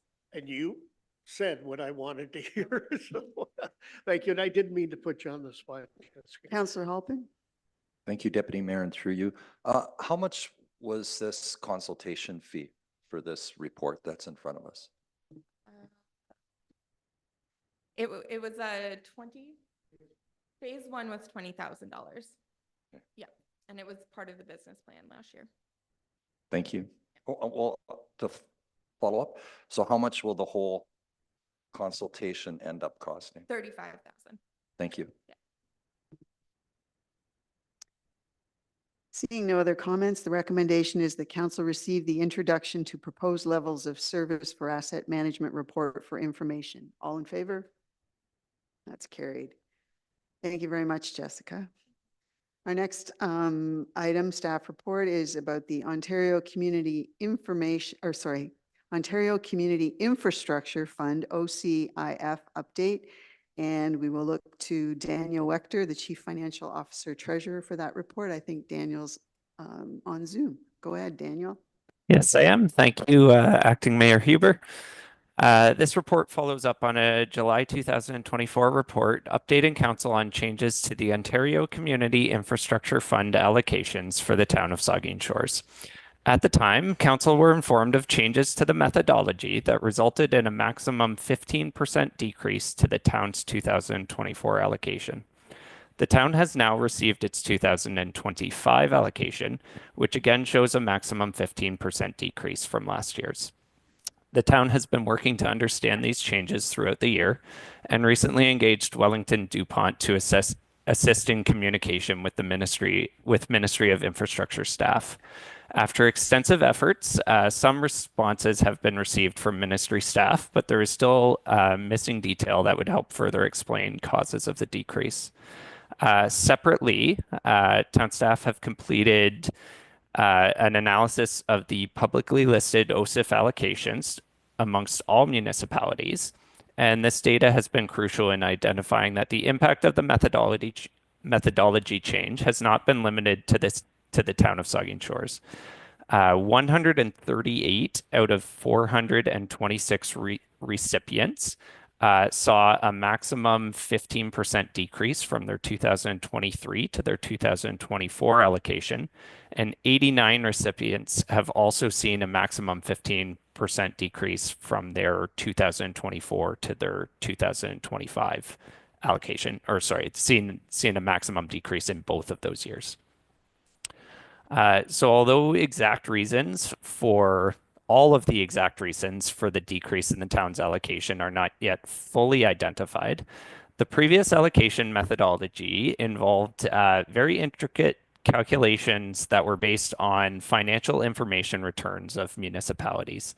The estimates from that data can vary significantly depending on each municipality's quality of data, their depreciation methods, their tangible capital asset policies. And it's possible that previous calculations for the town's infrastructure may have been relatively higher than the true infrastructure values when compared to the change that other municipalities saw in that methodology change. So based on the most recent notice from the province, the current projection for future OCIF payments is 704,000. That's the end point that we would reach in 2027. And that is approximately $1 million per year over the long term, lower than what was included in the 2024 business plan. Options to deal with this funding issue will be included in the 2025 business plan for council's consideration. Thank you very much, Daniel. Do we have any Vice Deputy Mayor? Yep, thank you, Deputy Mayor. And just so I'm clear, Daniel, so when we last heard the report, I thought there was going to be a decrease of one, let me think here now, would have been 704,000. So right now you're looking at a decrease of 223,000. Have I got that right? That it's actually $500,000 lower than what was anticipated? Do I have that right? The original, so our 2023 projection was approximately 1.7 million. Or sorry, our original 2024 projection was about 1.7 million, and that was based on our historical. Our actual allocation in 2024 was just over 1.4 million, and our 2025 allocation is just over 1.2 million. So yeah, like to date, we're down about 500,000. But future years, it's anticipated that Go ahead. That's good. So I did understand it correctly. Based from the report in August, this is $500,000 better than what we anticipated. And no, I got that right.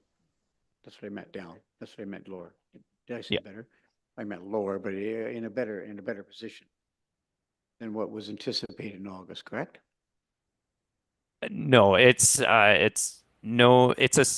decrease even from July's report. Our allocation is the 2025 notice from the province showed an even lower amount than what we understood in July. Okay. The number just looked about $500,000 different than what we were told back a few months ago. That's how I understood it. But anyways, is this number, new number, reflected in the 2025 operating budget?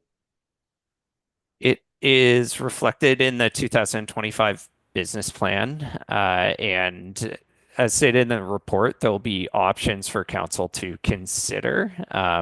So it's included in the business plan, but with different ways of achieving that funding gap. Councillor Grace. Thank you, Madam Deputy Mayor. Thank you, Daniel, for the report. Obviously, this is disappointing, and I know we've been trying to get some specific reasons about why this is happening. Is there anything we can do to keep this from happening, or are we just destined? Is this a combination of our perhaps a factor of our median household income and our existing infrastructure, the value of our existing infrastructure? Is there anything we can be doing to keep this from happening?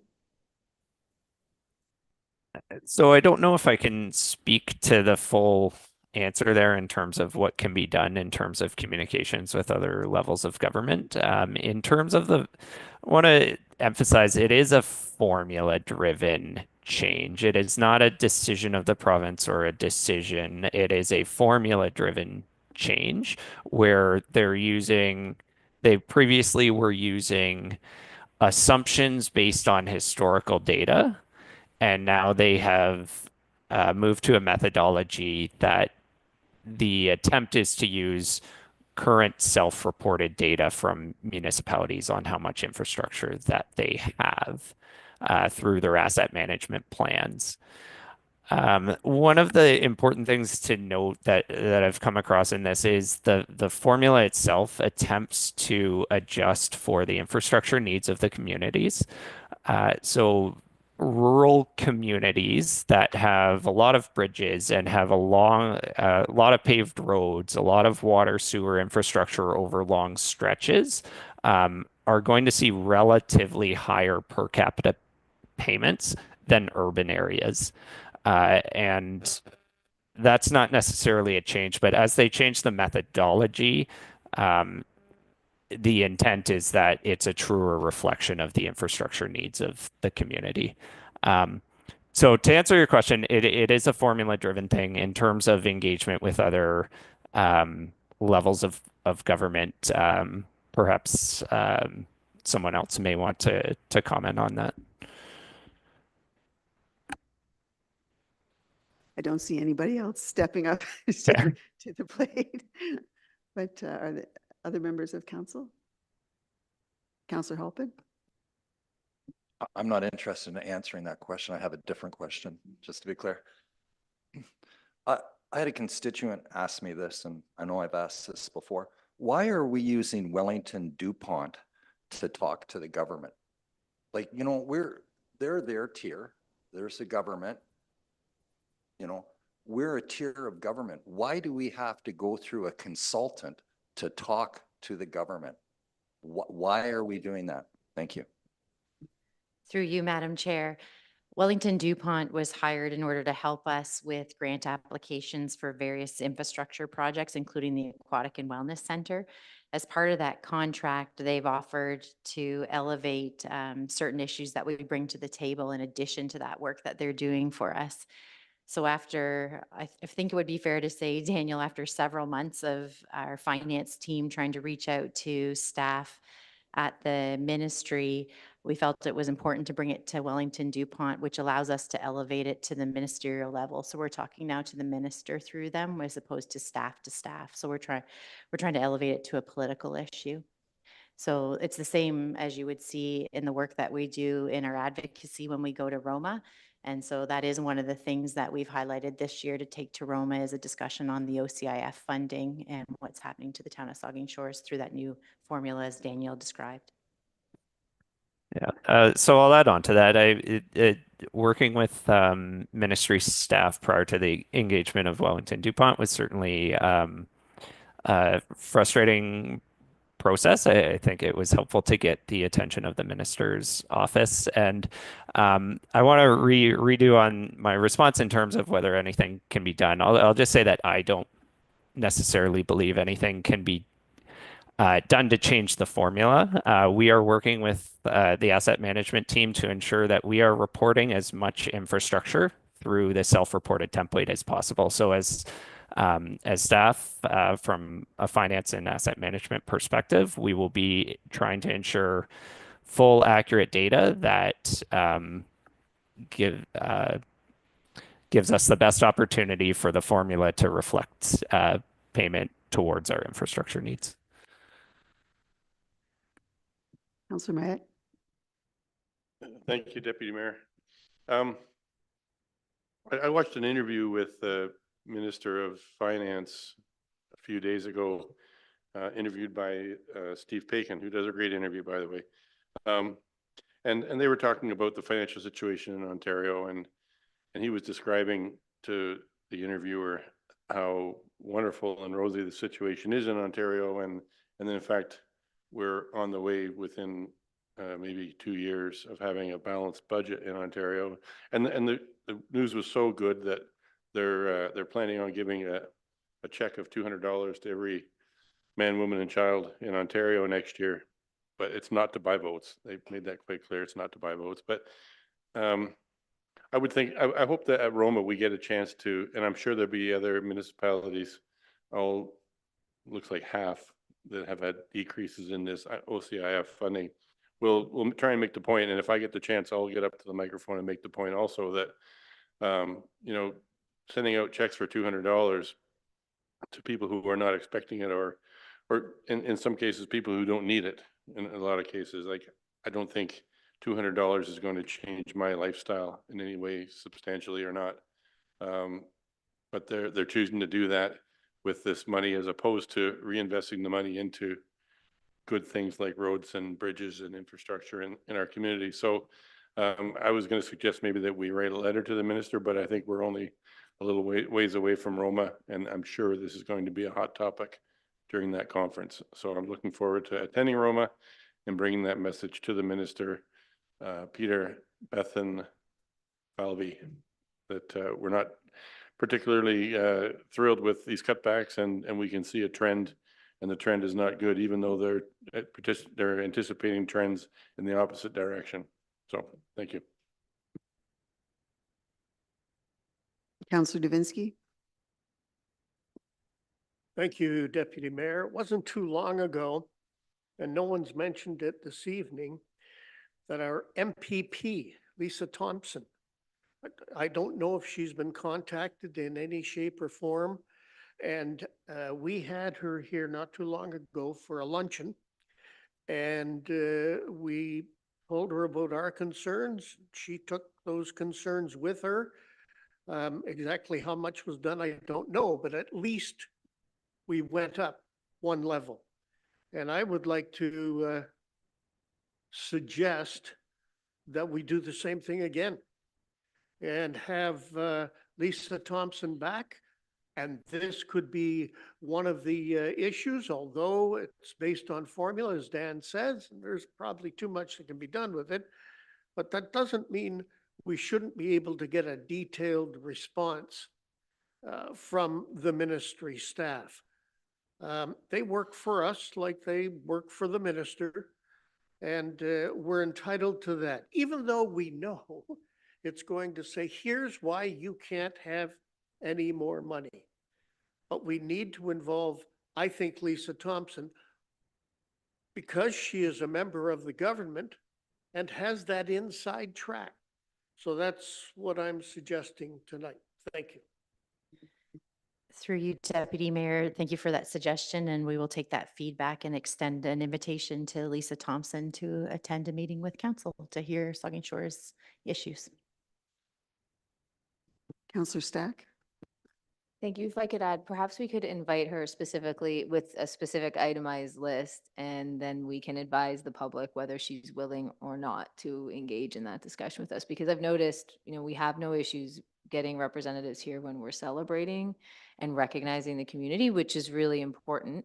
But there's more to being our representative, whether it's in the legislature or in parliament, than coming here to celebrate. I'd like them to be able to sort of provide us with face-to-face discussion as to why these decisions are being made, because this is a community that votes for them all the time. Through you, Deputy Mayor, not that I want to be in a position to defend our member of Parliament. I think that's up to her. But I will offer that Lisa Thompson is very supportive of us when we attend Roma and AMO. She often attends the town's delegations with us on behalf of, as our representative, attends with those ministers. She is very engaged. We do interact with her staff quite frequently and bring forward every grant that we apply for, every issue that we have does go across her desk. So I will just offer that, but we will extend the invitation to her, and I'm happy to prepare an agenda for that meeting. Councillor Halpin? Through you, Mayor, Deputy Mayor. If we have such good access, how come we have to hire Wellington DuPont to give us access to the ministries?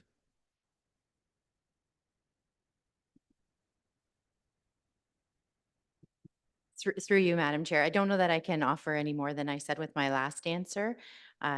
We have access to our MPP. The provincial government is a large organization. I don't know how big it is. I could Google it, but there are many ministers, staff. It is highly complex. We did not hire Wellington DuPont to move forward discussions on OCIF. We hired them in order to advance our funding applications.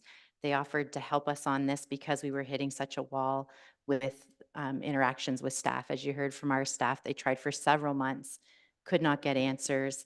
So we decided it would be relevant to elevate it to the minister level. Councillor Halpin? Okay. I think there's something wrong in the system when we have to spend taxpayers' money to talk to the next level of government. Thank you. Councillor Stack? While I agree with Councillor Halpin, actually, we recognize that this is not the town staff or the CAO's issue. You're responding to the realities of the political system. And so, at least from my end, I'm not suggesting that the staff is the issue. It's a frustrating process. And I think I just wanted to recognize that. Well, I want to thank Daniel for both in his written report and his verbal comments, doing a pretty good job at explaining a provincial formula that doesn't make a whole lot of sense when you start to put the component parts together, but the way you describe it helps us understand. There is a recommendation before us that council receive the Ontario Community Infrastructure Fund OCIF update report for information. All those in favor? That's carried. We have 5 items on the communications agenda. Any member wish to speak to Councillor Davinsky? Yes, thank you, Deputy Mayor. The Southampton BIA minutes, I'd like to pull out if I could. I'm just bringing them up. You'd think I'd know about this stuff. And I do to a certain extent, but what I wanted to point out is in the town report that I made, which is item 12, I said the town is likely allocating an additional sidewalk snowplow to Southampton so that all streets will benefit, period. I did not say from this early morning wake-up service. That was not me that said that. Thank you for that clarification. Thank you.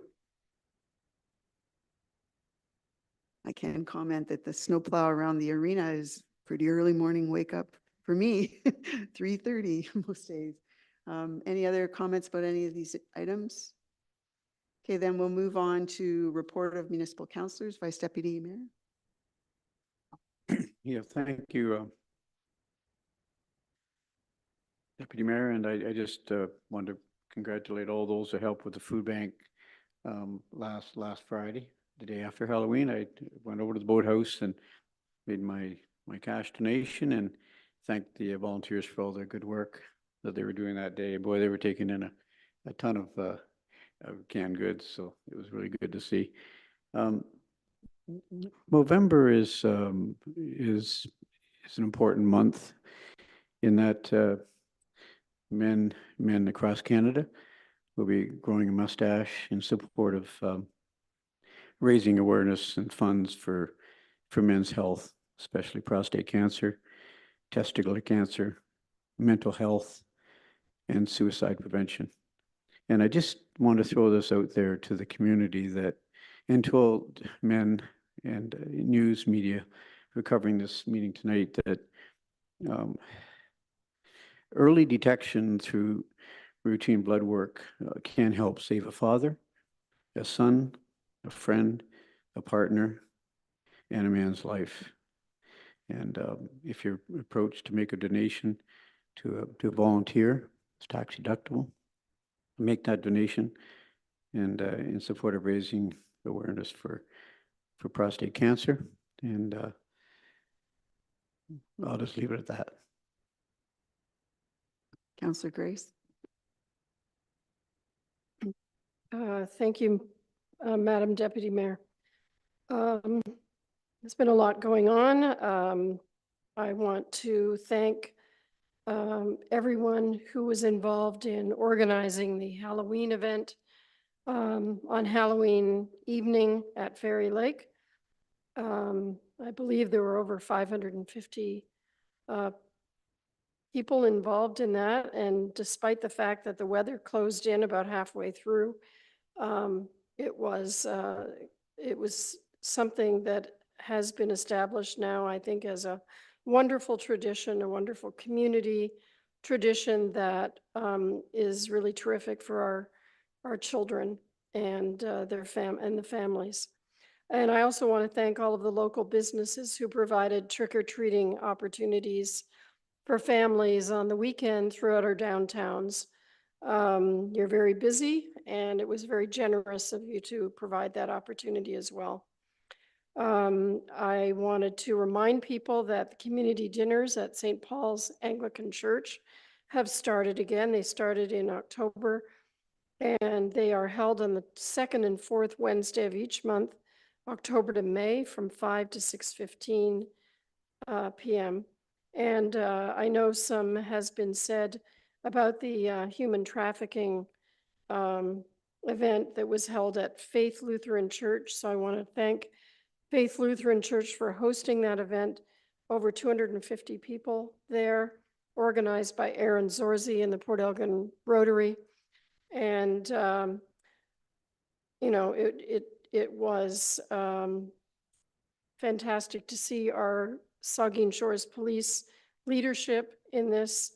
And I'm very grateful to all of our social services who attended that and spoke on the panel discussion. Thank you. Councillor Davinsky.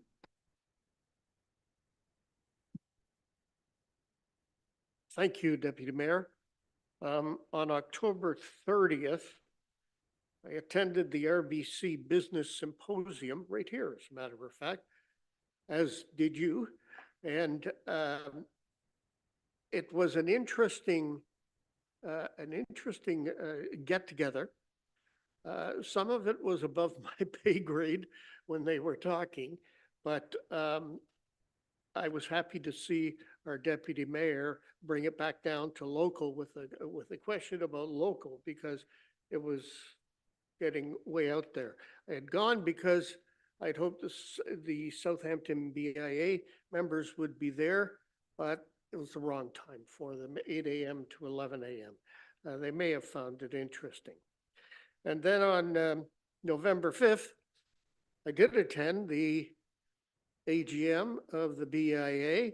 Some great comments come out of that meeting.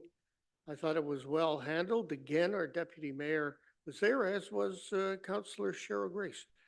And there was some great news come out of there, and we'll share that, I guess, with council on November 25th, is it? Okay. And then finally, the Winterhawks aren't doing so great.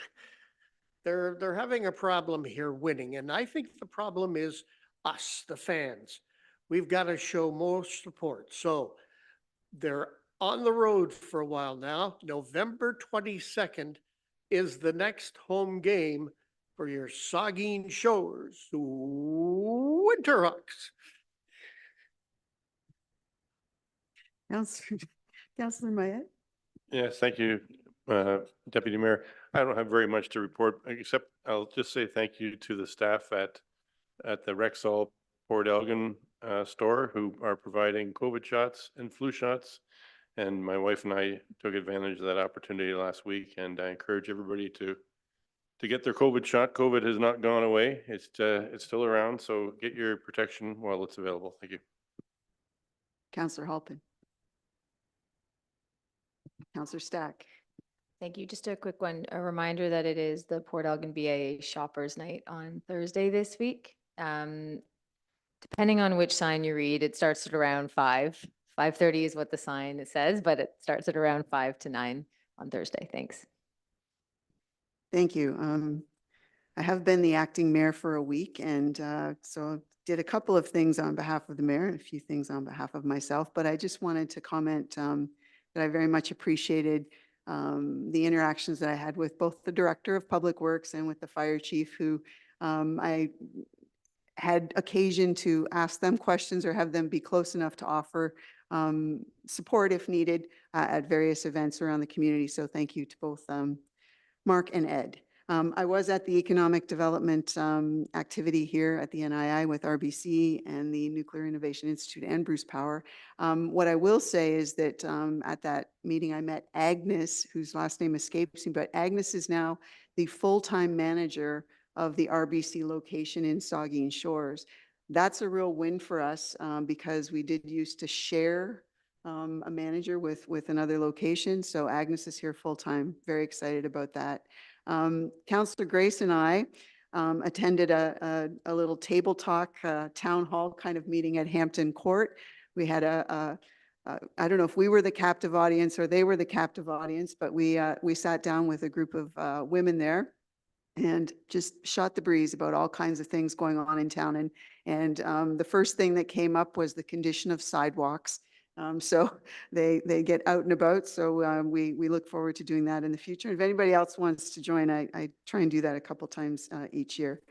I went to the Bruce County Historical Society AGM, and one of the topics there, or the speaker there, were the two filmmakers, Evan and Yvonne, who are involved with, what's the name of their company here? Oh my gosh, I've forgotten it. But anyway, they're the pair that did the documentary series, the 3-part series, The Bruce. Their current series that's out there right now is called All Too Clear. It was broadcast on TVO over 3 Saturdays. You can see it on YouTube, though. It's fascinating. They had at the AGM the little underwater drone, and I say little, it's quite small. But when you see the documentary, the footage is just, it's James Cameron going down to the Titanic. It's amazing footage of what's going on in the Great Lakes, setting up challenges, opportunities, and it's very inspiring to see the return of lake trout, among other things. And if you've ever wanted to know how fish really get it on, there's some of that footage in there too. You can watch it on YouTube. I went to Southport Church, was a week ago now. They had a television crew there from the Yes TV network.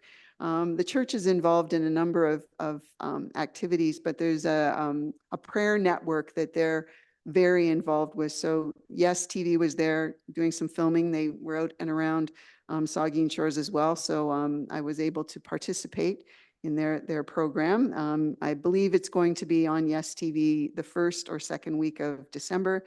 I'll try and get that information and maybe it can be shared.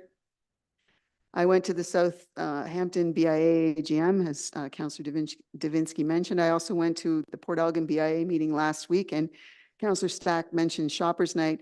At that BIA meeting, they also talked a little bit about the success of the market exercise last summer and the potential for possible expansion next year. So I assume we'll hear from them soon.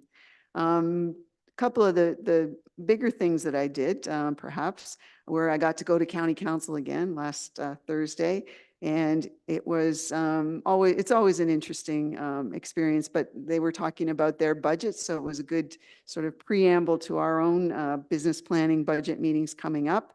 And it was certainly helpful, I guess, to me to understand just the reach that the county has into Saugeen Shores. So if you haven't ever looked at the Bruce County budget, there's a lot of elements that touch on what goes on here in Saugeen Shores.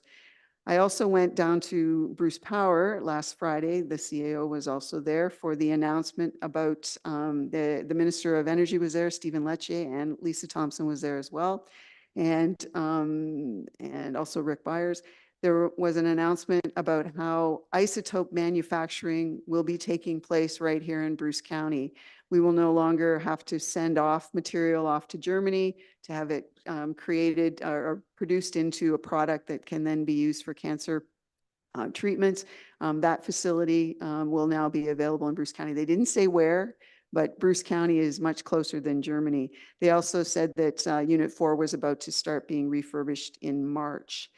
I continued on Friday to County Road 19, where there was a plaque unveiling which commemorated the route that soldiers took in 1916 from Walkerton to Chesley and back, a march that they made. They marched from Walkerton to Chesley to receive their colors. It was the 160th Bruce Battalion. They received their colors in Chesley from the Premier at the time, Hepburn, and then marched back to Walkerton. That stretch of road is now named the Highway for Peace, and there's signage up.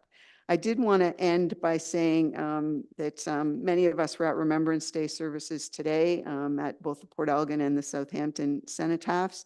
And it was good to have the involvement of our own firefighters at those events, and also the police were at both events as well. And if I could ask, I know that there's a public engagement opportunity right now associated with the business plan. Can someone just comment on what the timeline is for that? I just can't remember when the closing date is for the public to make comments.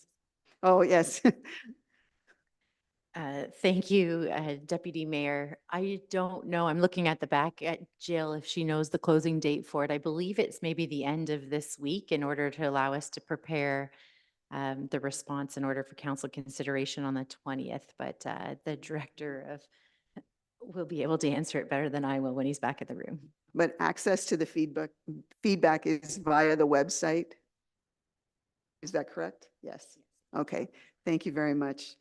And having no new business, I will now ask for a motion for adjournment of the Committee of the Whole. Councillor Stack, seconded by Councillor Halpin. So the motion is to adjourn at 8:38 p.m. All those in favor? And maybe we'll take a 10-minute break and reconvene at 10 minutes to 9. Thank you. Give Jim a hard time. I know it's So one question to him.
It is 10 to 9. It is 10 to 9, so I'm going to I'm going to call to order this meeting, this regular council meeting of the Town of Saugeen Shores for Monday, November the 11th. We have a motion for an addition to the closed public session, but before that happens, I'd like to just ask if members of council would be acceptable to moving item 9 on the agenda, 9.1, which is the Environmental Ad Hoc Committee final report. If we move that up to the top of the agenda, ahead of, or right after we do the amendment, which is the addition to the closed agenda. Is everyone in acceptance of moving that item? Okay, thank you very much for that. Then we have, if you would like to declare a pecuniary interest to anything on the agenda, you can do that now or at any point during the meeting. Then the next item on the agenda is additions, deletions, or amendments, and there is a request for a motion that would add to the close to public session. The recommendation is that council add item 6.3.3 to the closed to public council meeting agenda for November the 11th, 2024, in accordance with the Municipal Act Section 239, Item 2, subsection K, a position, place, procedure, criteria, or instruction to be applied to any negotiations carried on or to be carried on by or on behalf of the municipality or the local board. This relates to the Bruce C. Municipal Capacity Funding Update. Can I have a mover and a seconder for that amendment? Moved by Councillor Grace, seconded by Councillor Halpin. Any discussion? All in favor? Thank you very much. Then we will jump down to 9.1, which is the Environmental Ad Hoc Committee final report. And the recommendation is that the Environmental Ad Hoc Committee final report be received for information and referred to staff for a report back on the implementation of the recommendations of the committee. Councillor Grace has chaired that committee and she would like to speak to this report. Thank you, Madam Deputy Mayor, and thank you to my colleagues for allowing us to move this up. I know that we have one member of the public in the audience, and we have, I think, members of the committee also at home who are watching, and I'm sure they'd appreciate this being moved up. I'm pleased to report that the Environmental Ad Hoc Committee has completed its assigned mandate and is presenting the attached report and supporting subcommittee reports. As a reminder for all, our charge grew out of the work of the 2021 Environmental Stewardship Ad Hoc Advisory Committee, which presented its final report to Council in February of 2022. From this report, this year's committee was asked to do further work to support Council's direction regarding the creation of a Saugeen Shores Climate Action Plan and an urban tree canopy plan, and as well as a process for establishing an annual environmental stewardship award and improving community awareness and engagement in environmental issues. I want to thank the members, the committee members for their hard work and contributions in completing this project. Odette Bartnicki, Dan Dychuk, Councillor Bud Halpin, Kathy McIntosh, Brent Proud, and Victoria Sandre. The committee also thanks these staff members for their support and guidance: Mark Powley, Sarah Bonderud, Don Middleholtz, Frank Burrows, Kristen Sears, Jay Posner, Jill Root, and Laura Moscone. Regarding developing a Saugeen Shores Climate Action Plan, our research makes clear the importance of taking action to increase climate resilience now to prevent greater costs in the future. Research suggests that every $1 invested in prevention and preparation can save up to $15 in future costs. This includes evidence that sharply increasing municipal insurance rates can be lowered by ensuring that municipal infrastructure is climate resilient. The committee is recommending that the municipality join the Partners for Climate Protection program, which is affiliated with the Federation of Canadian Municipalities. This program provides many resources to support climate action and environmental sustainability. Joining has no initial cost, although preparing a climate action plan will have a cost.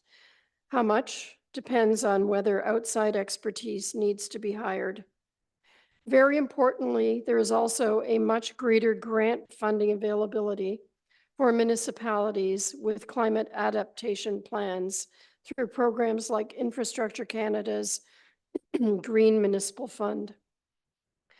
To promote and create awareness of the environment, the committee recommends establishing an annually appointed ad hoc environmental community engagement committee. This committee would support staff and reduce costs by promoting environmental sustainability through events and an Environmental Champion Awards program, recognizing household, individual, and business-based sustainable practices through public events and an awards program are an integral part of developing community-wide environmental sustainability. The committee supports the draft urban tree canopy plan and its recommendations, including some of these additional recommendations. Focus on protecting and growing the municipal tree canopy through planting, maintenance, public education, and active enforcement to protect municipal trees and plants from illegal interference.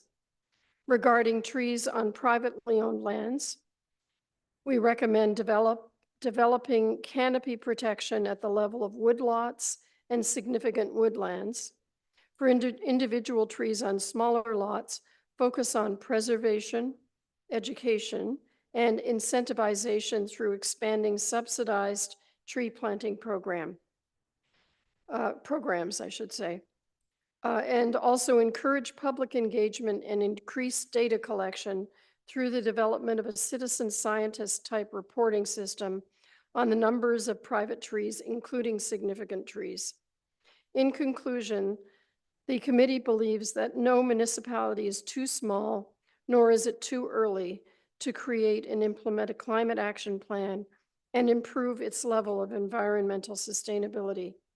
Our town has already implemented some changes to work towards this. The work of the Environmental Ad Hoc Committee has demonstrated that community involvement, support from municipal leaders, and providing opportunities for climate action will create a more sustainable Saugeen Shores. Thank you. I am open to answering questions. Thank you very much, Councillor Grace. Are there any comments or questions? We will be receiving additional information coming back from staff about the recommendations in the committee's report. Are there any comments? Seeing none, then the recommendation is that the Environmental Ad Hoc Committee final report be received for information and referred to staff for a report back on the implementation of the recommendations of the committee. All those in favor? That's carried. I asked you if we did, you didn't tell me. Okay, I guess we need a mover and a seconder. See, I knew I was gonna mess up. I told you. Moved by Councillor Halpin, seconded by Councillor Stack. I won't read it again, but all those in favor? Thank you very much. That's carried.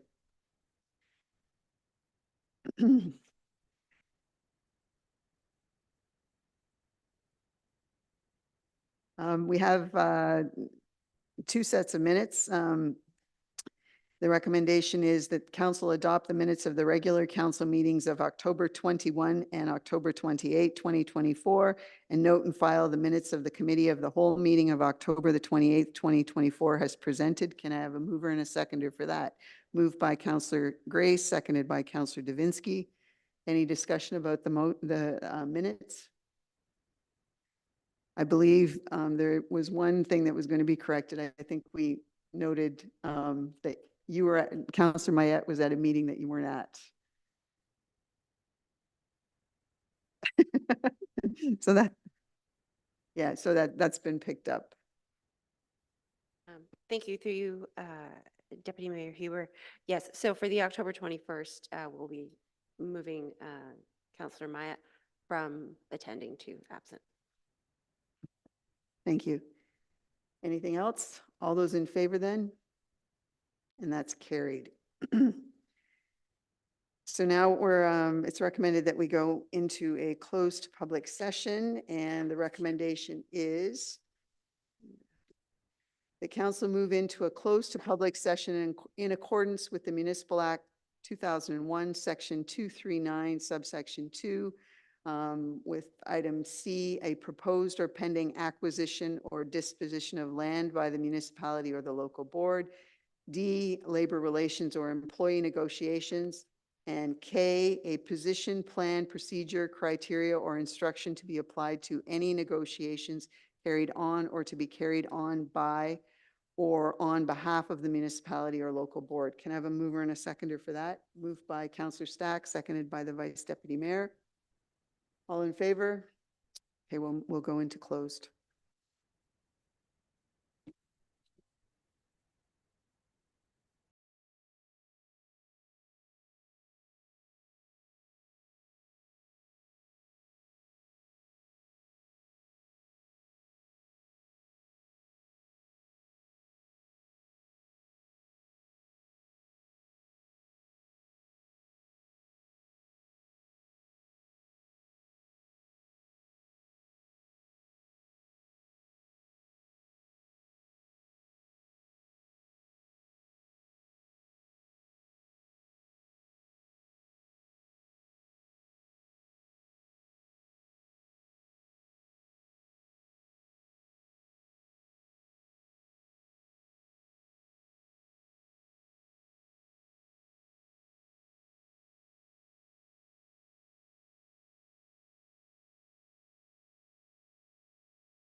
Okay, okay,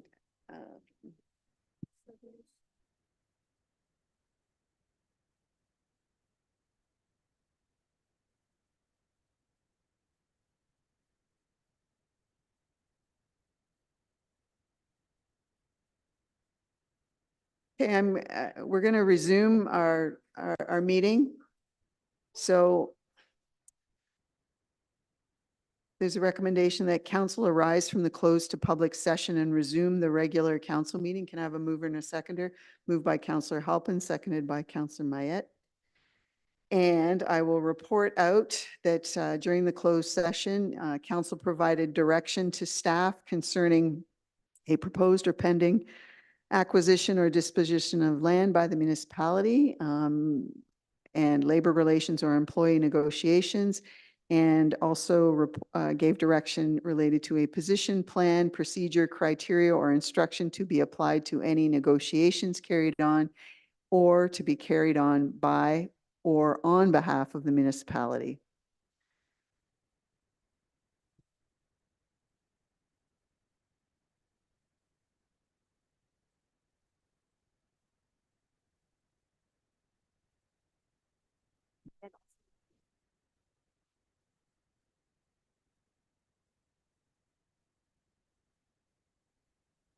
So I've had some amendments nudged my way from over here. First of all, I didn't take the vote to resume, so all in favor, I thought I had. Okay, so we're back in open. And in reporting about what happened, the direction was provided related to labor negotiations for collective bargaining and direction on negotiations with the Blue Water District School Board for potential land disposition, and council provided direction on a negotiation for the Bruce C. Municipal Capacity Funding. Is that okay? Okay, all right. Told you it was going to be fun. Okay, we have, we're down to number 8 in the agenda. We have committee reports, and there's a recommendation. There are 5 items there for consideration. Does anybody want any of them taken out and talked about separately, or can we deal with them all at once? Seeing nothing.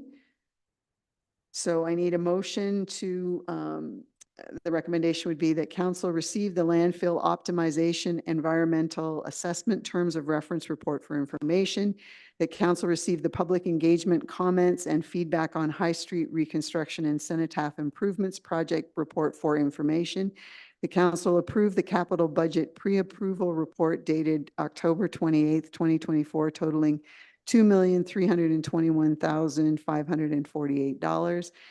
Number 4, that council receive the water wastewater generator projects update report for information. And number 5, that council receive the community donation policy update report for information. Can I have a mover and a seconder for that? Moved by Councillor Grace, seconded by Councillor Stack. Any discussion about any of those? All in favor? That's carried.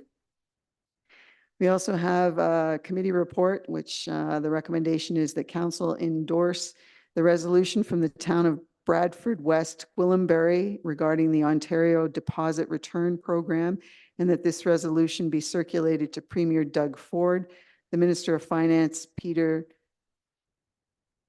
Bethlen Falvey, MP Ben Lobb, MPP Lisa Thompson, and the Saugeen Valley Conservation Authority. Can I have a mover and a seconder for that? Moved by Councillor Halpin, seconded by Councillor Stack. Is there any discussion? All those in favor?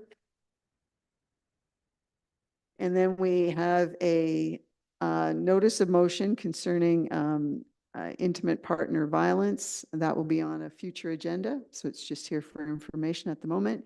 And we're down to bylaws.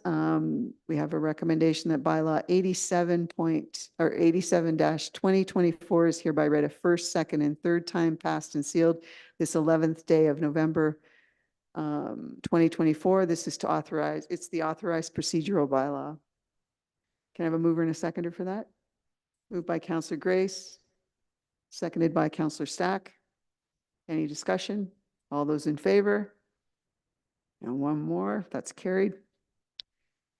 We have a recommendation that bylaw 88-2024 being a bylaw to confirm the proceedings of the Council of the Town of Saugeen Shores is hereby read a first, second, and third time and finally passed and sealed this 11th day of November 2024. Can I have a mover and a seconder for that?